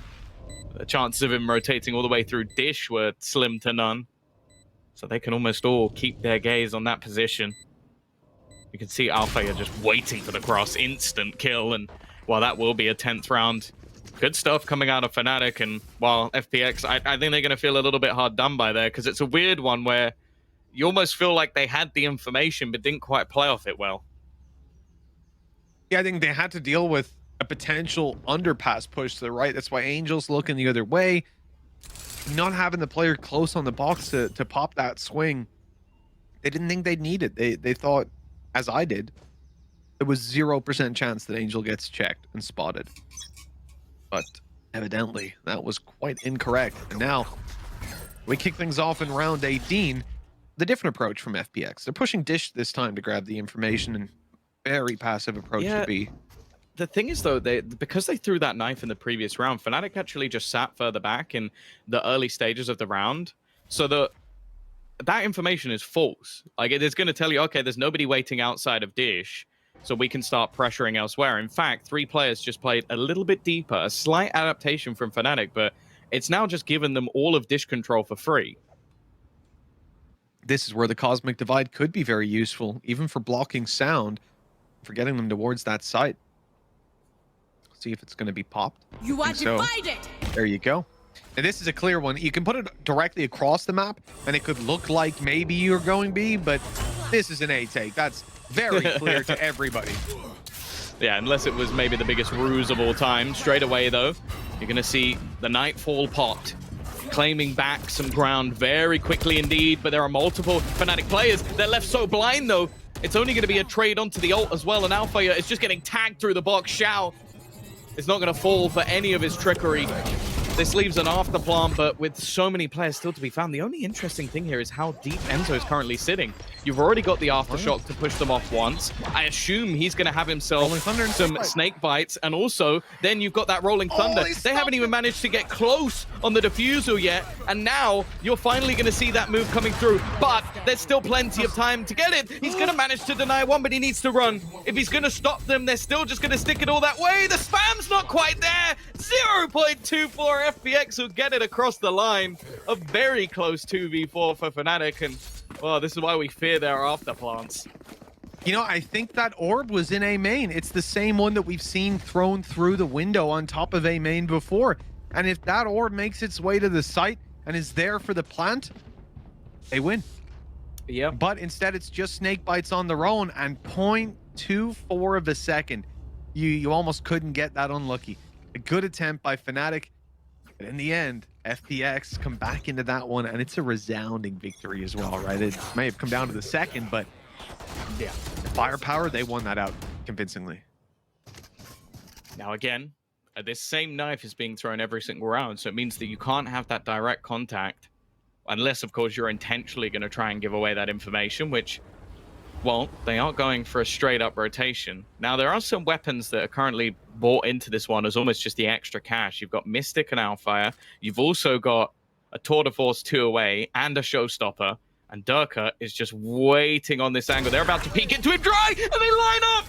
2 perfect kills for him, and it's a bit whiffy on the other side. This is an absolute slaughter from a clean round to, well, a disaster. The explosive nature of some of these rounds from FNATIC. They're able to get this control so quickly. I don't mind that the orb is down here to cover cross. I think, you know, Boaster's alive can be a little bit different, but you can certainly understand it. Lack of post plant. The 1v4, it's pretty unlikely he ends up going in and diffusing it under your nose. They're going to have to hunt him as well. You can see Enzo's already got the idea that this guy isn't going to be looking to be the hero of the round. Instead, he's going to look to save this weapon to the next, and Enzo has no notion, no intention of allowing him to save it. I think he spotted him, but they spotted each other, and it doesn't matter because Enzo's on it with a quick headshot. And not going to take the operator. Can kind of understand why. It's not something that really works within their current game plan. Naturally, Durka has the Tour de Force anyway if they wanted to juggle some weaponry back. Now things become troublesome. This sort of play, like a lot of it, just luck. Like the fact they line up for 2, I think if he gets 1 there and he escapes, and then just this from Angel was... obviously, in that scenario, he basically needed to get 2 or 3 for them to stand any hope in hell. It's going to be a timeout taken for FPX, and well, I'm looking at the finances on the other side. Should still have a buy, but there might be a piece or 2 missing. The question is, Tom, you know, at this point, 11-8, do you want to have those pieces missing? Like, maybe play 4 in a row for OT. It's a conversation that I think to some extent will be had, whether they decide to keep money. I mean, no ultimates, no Tour de Force or anything like that to give them that little bit of a leg up. It's hard to look at this position and say, all right, you know, let's throw it all on the line here and now. Because no matter what, Tom, you're going to have to beat multiple full buys out of FNATIC. So then it almost doesn't make a difference whether you just take the loss now or try to fight it for 13-11. With an op in Artis's hands, though, it can always be done. Let's get this done. Yeah. It's definitely been a bit quieter over the last few rounds, but I think a lot of that just comes down to where he's been positioned. Was unable to get anything in the last. Again, same information. It's being found almost every single round. The thing is, I feel like at this point, FNATIC don't care. Unless Zipan's actually going to push and find something off that knife, it's like, okay, you knew that at the first few seconds of the round we're here, we're instantly going to switch up our position and try and bait you into another spot. So they've still got all their utility. Light shields on Xiao. The Spectre, light shields on Zipan. Still a strong enough round up against most Vandals. That can be fine as well. The wall being held. It's a risky play. I don't like this. Okay. Look, now here comes the wall. It's okay. Yeah, it almost seemed like they were prepared for that. Managing to break it straight away. Nice shot from Saigetsu. He's being hit with utility, but it doesn't matter. Both headshots found. Easy kill for Ardis. Okay, he gets dinked. Maybe not so easy. But then he has the response from Zipan. After a clean round from Fnatic, it's looking like we might get one even cleaner on the other side unless Enzo can do some real damage. Wow. Come in here with a few disadvantages, but nothing to write home about. I was convinced that the Getsu was going to be taken down in that initial fight. Oh, Enzo, run for your life. Way to the other side. And I think they've realized that as well. They've cleared everything out. Do you believe, Mitch? Yeah, I think this, very skilled player, Enzo. 10 seconds left. Easy spike plant if he just, teleports. And it's, yeah. Obviously just going to be the safe. Tucked in the corner. Way too much time. The players are coming here, though. They're on their way. They've made it close because he's just been quiet for so long, and now they know exactly where he is. Luckily, I think they actually are okay for cash, especially with the Tour de Force, so it's not too much of a problem for them. But yeah, FPX once again break back 11-9. Scoreline nowhere near out of control for them just yet, especially considering we were looking at a 9-3. Like, this was a very dominant position from Fnatic, and they're having to really grind out some of these rounds. Now, I'm looking at what's left in terms of ultimates. You got the Res, and of course, Tour de Force alongside the Viper's Pit. It looks like Enzo has an idea of where he's going to fire off a snake bite almost instantly, potentially just trying to get some of the angles cleared early. And actually, this is exactly where Zipan was playing last round, so almost just wary that he was going to try and make a play through. He's got his lineups handy for any position by the looks of things. Moving out to the A site, but the rotations have come through. FPX with absolutely everybody here. Angel trying to make a play through the smoke. Now he thinks it's just information. He wants to find out, are there actually any players here? That was such... I mean, that was on point. I thought he was hitting him with every bullet, and as I look down at the HP, Tom, Poster still has full shields. Oh my goodness. 1 HP. 1 HP. Angel's back. Secondary spam this time, not going to do anywhere near as much damage. And look how low some of the players are on the Fnatic side. This is a crunch round. Financially, yeah, they can probably still buy into the next, but they might be in a little bit of trouble. Durka, though, has already brought one back. Pop flash for Zipan. That's one of the low HP players down, but Enzo's there to trade. 30 seconds left. The Saigetsu has made a little bit of sound, but more importantly, Ardis even, is in the right spot. And they've got that Viper's Pit down to close on the site. Enzo channeling his powers. Ready to take those kills. The spray is not quite going to land on him. And they're over for the plant on breach. 12 seconds left as that comes in. And it looks like it's going to be safe and secure. Okay, so now on to post plants. Enzo still with a snake bite to play with. TP online for Durka. He's going hunting. He's going looking for someone to take down, and he's found it right away. Xiao is on the floor. Ardis sneaking his way through. He's made it past Mystic, right past him, and taking down Enzo. Mystic, get your weapon out and turn around. There's a player here waiting for you. Mystic's taken both. 12-9. A nicely handled round coming in from Fnatic. And FPX have got to be devastated. They put a fair bit into that round as well in terms of the ultis they had, and certainly in terms of their economy. Oh, this is it again. A chance for Fnatic to make their way to Copenhagen, to join Guild on their path to fight for EMEA. And for FPX, they need 3 in a row to take this one to overtime. They were the first place team in last season. Fnatic, they kind of blitzed their way through, just like this time.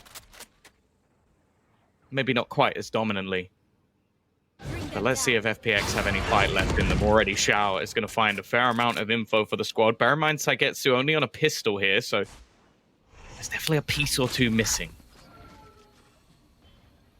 Yeah, and that res used up previous round. Not going to be there to work with. They've just got Angel's ultimate, as insignificant as that may be.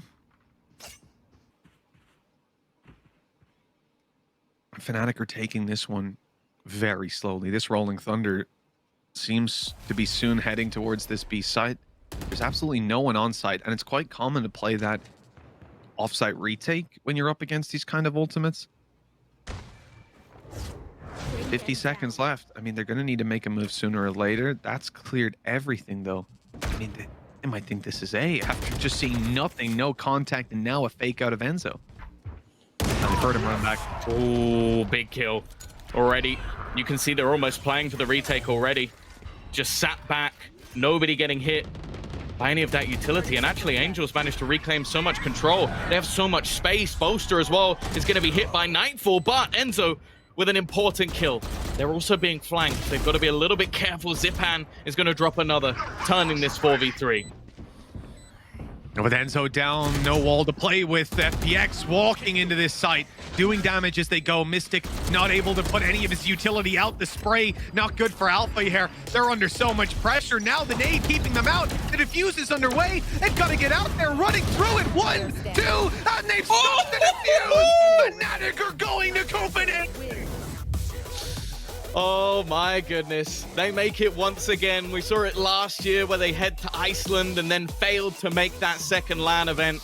This time, they will double down with both under their belt. They head to Copenhagen as probably one of the most exciting prospects heading in from EMEA. It is, of course, FNATIC in the black and orange. They have earned their spot, Tom. A hard-fought battle here, but they go through it flawlessly from the very start. Their groups was fantastic. They had the harder of the groups. They dominated it, the only team to avoid losing a series, and now they make it through to Copenhagen doing the same. This team is one to be feared. We saw them do some damage on the international stage last time with a couple of caveats in there, and now, Tom, they look a whole lot more well prepared.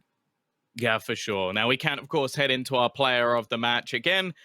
I've seen the list. I honestly think that maybe someone like Mystic deserves a shout out as well. I think he had a truly superb series, but there can only be 3 on the list, unfortunately. Alpha and Durka, no surprise. Your man Enzo. Do you know what? Take this one away, Mitch. Why is Enzo the player of the match? I know you're a little bit biased, so let's go ahead with this. See, here's the thing. I know full well. Listen, I'm gonna get accused of being biased and all these other things. So I'm going to do this the easy way, Tom. I'm not going to give you an answer. I'm going to leave that up to the unbiased big brains that we've got over on the analyst desk.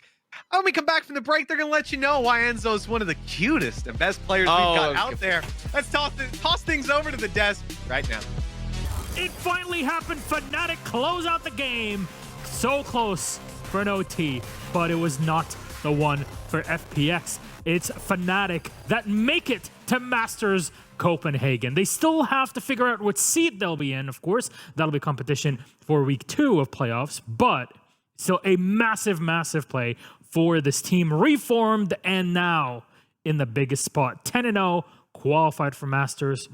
Beauty of a match. I mean, what a good fight back from FPX. I want to put that on the board that they actually gave us a match after Icebox that was worthy of, you know, one of those qualifications for a Masters event. And I think you look at your man Enzo right now on the board, someone who had pretty good performances in the previous maps, but really stepped up here. And that's what you want from one of your micro leaders on the team. Absolutely. I also just think that the first couple of series that we saw from FNATIC, or the first couple of maps even, it was just Alpha and Durka popping off.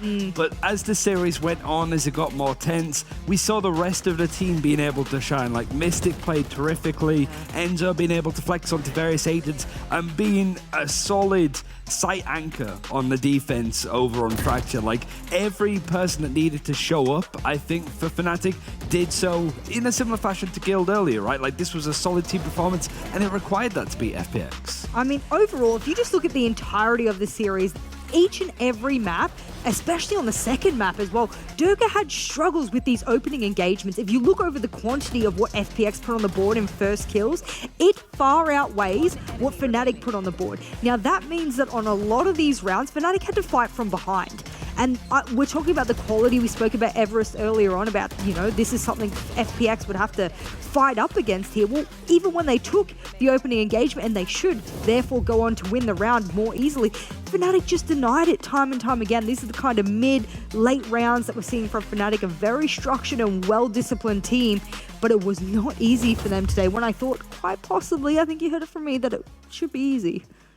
Well, our interview is ready then with our winners and now qualified to a Masters. Let's have a chat with Durka from FNATIC. There he is with us. Congratulations! You made it to Copenhagen. How do you feel? Thank you. I'm feeling good. I mean, it's a massive game today. We started off with, an icebox, a textbook icebox for Fnatic, as some would call as well. You had complete reign over it. What do you think allowed you to have that control on it? I mean, I think Icebox was one of our best maps now for a long time, and we simply knew what they're doing.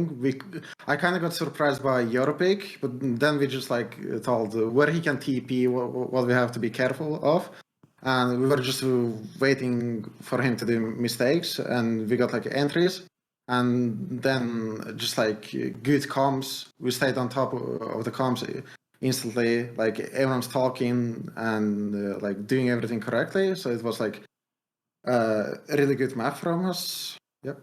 But then what happened on Ascent? Because that looked like a big struggle for both teams. Each one of you taking a round, then the other. There's Thrifties and 6-6 on the half to take it to OT for you to lose it out against FPX. What was the big issue that you had on it? Well, they play really well, first of all, the Ascent. I think they're winning us on that map for the second time now. And, we lost 2 pistols, and then we were actually, leading the whole game, 12-11. Then I couldn't one-tap the Angel at the end, so we kind of lost on that and went to overtimes. And then I gave 2 entries on overtimes, we lost, but it's they played well, what can we do? We hard reset after that and went on Fracture. Yeah, Fracture 9-3 at the half for Fnatic. We're looking at it, it's okay, this is going to be done and dusted. But FPX fought back against you round after round. Was it just because of the half switch, or was it something else in your opinion? Probably half switch, and then also defense is super strong. They won a pistol on defense, on their defense, and then we lost first gun. They started taking the AWP, and then we were a bit not careful with the AWP, giving him first picks and everything. Artists did super well, really. There's best of 3 and this whole EMEA stage, I think. He's a really good player, I think. And it was really hard getting space from them. Also, they're taking space back from us, flashing, and then it's just comes down to gunfights mostly, who wins, who not. Well, Dirk, thank you very much, and congratulations on the victory. Fnatic fans are rejoicing all over the world, so what a moment for you and the team. Take care. You still have to go through, of course, for the seeding, but hey, good luck in that. See you, Copenhagen. Thank you. See you. And there it is, calm, confident, but also giving the props to their opponents. We talked about that big battle of the big brains of Angel on one side and Boaster on the other, Ryan. We really got it too on Fracture. Yeah. I just think it was really good mid-round calling from both sides, really. I do think to an extent FPX were a bit like Jekyll and Hyde overall when it comes to looking at aspects for... We'd see an amazing round where we saw Enzo throwing out those post mollies, and then the ninja defuse comes in from Zipan, and then a round later, 2 players line up against Durka, and they get collatted. It kind of felt like that a little bit from FPX, where some rounds were really close, but then it felt that if Fnatic were gifted a round, they ran with it. Every time they're in a 5v4, they went they won every single round that they were in that position. For Fnatic, it was always a bit of an uphill climb overall. Yeah, I think overall this match just gave us everything we were looking for. I was a little worried after Icebox. I was going to turn around and say, oh no, it's really going to be that wipe over. But I think at the end, what we got was an FPX that I think truly can fight out of the bottom to really do a bottom, but I'm not entirely sure how it's going to look for them in the future. Our player of the match then, who do you think it is? Will it be... Alpha? The Turkish region comes in strong? Depends how much of an argument Mitch put. Hey, that's true. I would have voted for Enzo. Hey, yes. Mitch is happy, so congratulations, Mitch. He said he was the cutest and also on top here in player of the match. Nobody's cuter than Durka. Bald buff as well. He did say that. Bald buff, it worked out tremendously. He did say that. A bit put that on Twitter. biased, though. Yeah, for that. I mean... Fearov's cute, but I got to go for my bald brethren, to be fair. I mean, look, I think it's a nice nod to Enzo as well, because there was a lot of firepower behind Alpha and Durka. But the fact that Enzo could also have firepower and then was able to assist the team map after map, I think I just like nodding that because it's something you can't always tangibly give the audience as well. And I don't know, I think the more stats we get in the future, the more we can show you guys what we mean when we say it's things we can't give you as stats. You gotta just trust us on that. With the end of this day, it'll be time to recap it all. So why don't we welcome you on to the post show? Zoom. That's the sound effect. We need like an intro sound that like throws us into it. You know Imagine what I mean? Like a transition it's, sound. It's the spike going off, and that sound would be the transition sound. Okay, yeah, I like that. Why would you not get Boaster to write a jingle for you? Boaster, if you're watching this, we need your jingle, This please. is the post show. Yeah, Yeah, and it's just Boaster, like, yeah. little choir of the players, just the different like accents coming out from like various regions. Who would be your favorite actually to have as like the wildest accent of them all? EMEA. We have a lot of like varied accents in EMEA, but I think Ardis's Scouse like is my favorite because like there's so many like non like English people that, like listen and they're trying to. But honestly, like I think he's always got something amazing to say as well in interviews. To be fair, but yeah, I mean Lothar and Kakuka were trying, including myself, were trying very hard to like. Can you repeat that again? Oh no! Because it happens, you know. I'm not used to the accent, but it's a beautiful one nonetheless. So there you go. How about we then talk about what happened today? Because that was a lot of action. I don't know. You tell me. We got the qualification. We decided on 2 teams that now qualify for Masters Copenhagen. Reminder for everybody out there: there are 3 spots for EMEA out of the playoffs here. 2 have already been decided, of course, here in the upper bracket. There is still 1 more. So, 2 out of 3, FNATIC and Guild. You know what? That TBD will just slowly like fade and transition to FPX. It's built for them. It's just 3 like she's gonna fade FPX. It's a gauntlet though. That's the thing. Like tomorrow they have to play to avoid elimination up against Ascend. They've already had 2 days of full best of 3s. Like overtime's the lot. It's a short amount of time, and Ascend, they've had the day off effectively to really prepare and go into this. I know that Ascend won the last time that they played. It's more for tomorrow, but I think FPX, it's gonna be a tough day tomorrow, I think. I don't know. They pushed FNATIC to the limits. I would have said if it had been more of a pushover on, you know, the second and third map, that maybe, you know, I would say yes, Ascend has a good shot. But I tell you what, FPX really putting FNATIC on the ropes in some of those rounds. I reckon they got it. I think that caliber of gameplay was good. Well, let's take a look at that schedule for tomorrow, which, reminder, is the end of week 1. I know. It has to arrive at some point. But here are the matches that you can expect to see on your screen. Same starting time as always. Mech versus Team Liquid and FPX versus Ascend. And now it gets even warmer and hotter, which is also true of the Sunday, because here, you snooze, you lose, and you're out of the running. No more for you. There's 4 teams and 1 spot left. That is the biggest advantage for being number 1 in your group. And you know who also was number 1 in their group, and potentially maybe a playoffs. We'll have to see. It's FNATIC and a Boaster, a big brain. So here he is. Wake him up! Wake up, Boaster! Sorry. Hey, what's So such a tired boring after that game one. for you? Oh no, okay. I thought you were too bored by it, Boaster. Turns out he's just tired. No way. That game was too exciting. The first map doesn't really put it lightly, but the second map and third map, oh my goodness. Some of the rounds we pulled out of our ass. Oh my goodness, we love it. He twerked out of his ass. Yeah. Yeah, all twerked out. It Yeah. reminds me of a GIF. I don't want to. No. You know something about twerking. Beyonce I mean, chicken thing. we'll talk some other time, Buster, about like twerking and getting that improvement. But I think what was the most like out of your ass round then, because there were so many like mid rounds where Angel was doing fake TPs to try and bait out rotations and stuff like that on Ascent. What to you was the round where it honestly could have been the difference between you winning and losing, do you think? Because this whole series was super close. If I was to say Fracture, there was a round where Enzo was on A site, hidden under the site. And they're throwing Yuto and they're trying to clear him out, but they don't know he's there. And then, like, because they've been delayed on their A mains for so long, he manages to find a perfect timing swing and get 2, and then they can't defuse the bomb. Another round is when, like, Mystic plants the bomb, we Viper ulti, and then if Enzo dies in the Viper ulti, Mystic stuns and swings the stage, kills her, and then swings the stairs and one-baps him. The last round, like, what was that? Like, we were like a bulldozer on that last round. We were in B heaven, whatever the site is.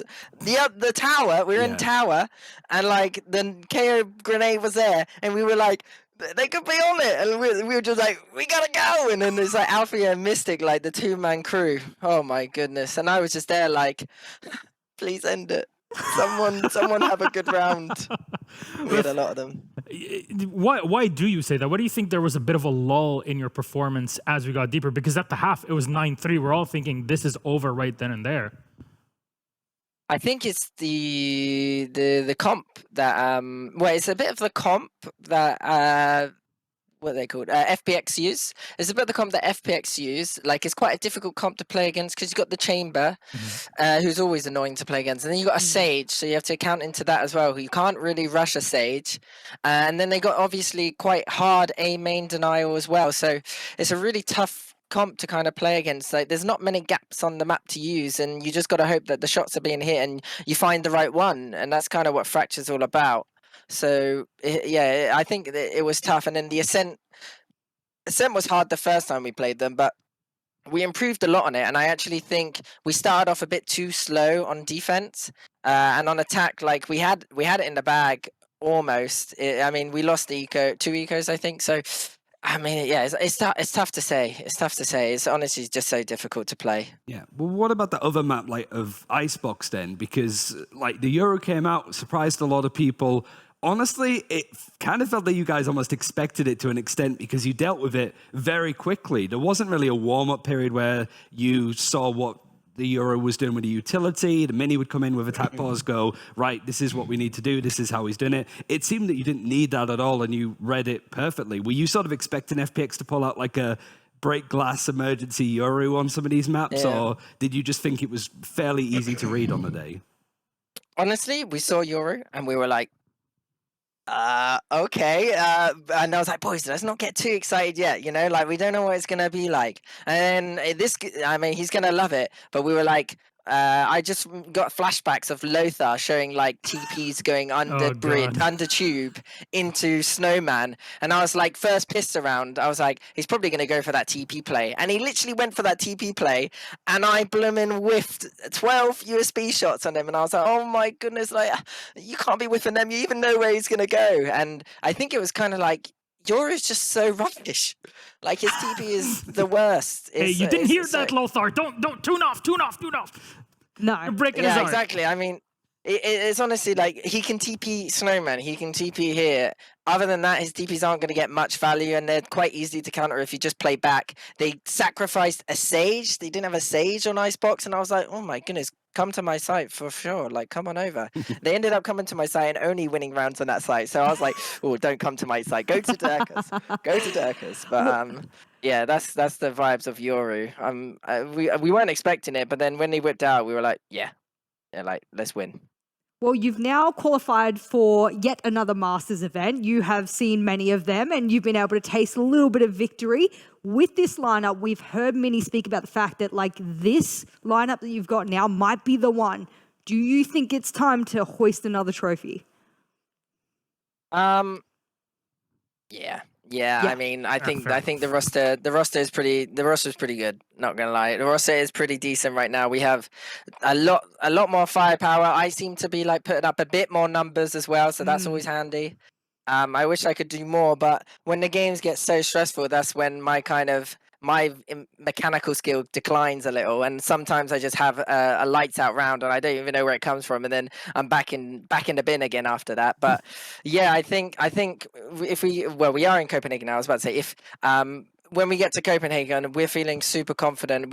And Dirk is gagging to go on stage, obviously. All of us are, really. We want a kind of a redemption after Masters 1 and having to play with 2 subs, which was a rough time for me, kind of, in my experiences. So I really want this Masters, you know, to really showcase what the team can do, because we have some really strong players and the roles are clicking, and I don't even think we're on a honeymoon or anything, because we had our honeymoon back when Dirk and Magnum joined last year. That was our honeymoon. We ain't had a honeymoon since.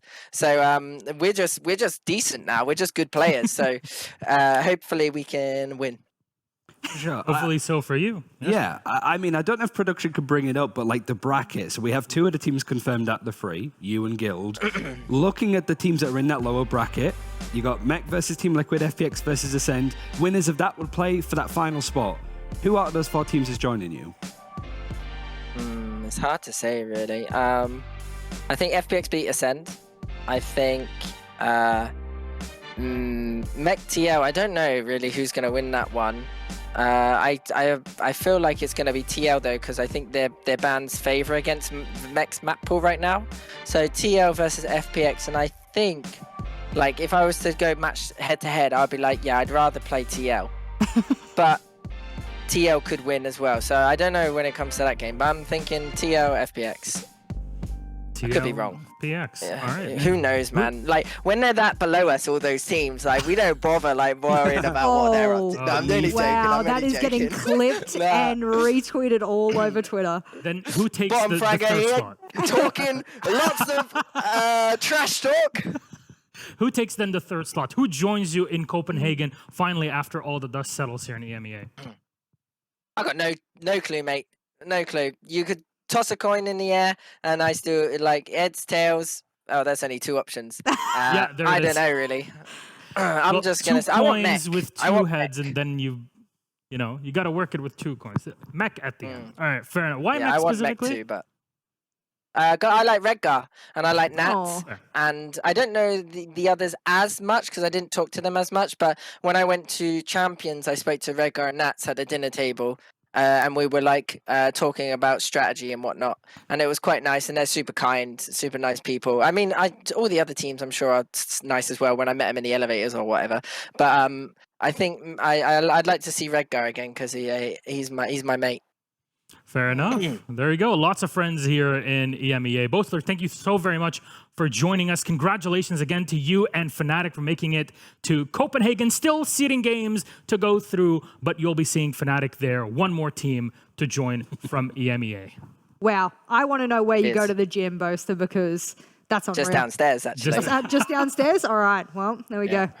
Well, it's time for us to wrap it up here on the desk. A reminder for those, you just watched some incredible Valorant, but what do we call it? Tier 2.5 in NA now. This is what we arrived to yesterday. If we're being polite, yeah. If we're being polite, which we're trying very hard. 100 Thieves going up against X set. So for those that want to rep the set or go on for 100 Thieves, this is the time for it. They'll be live in just a bit right after we are done here in EMEA. So don't you worry about it. And for all the VODs, ValorantEsports.com/VODs to watch everything that happened today and prep yourself for tomorrow's games. Though, that is pretty much it for us here. Thank you so much for watching today. One more action-packed game day tomorrow on Sunday. It does heat up as always.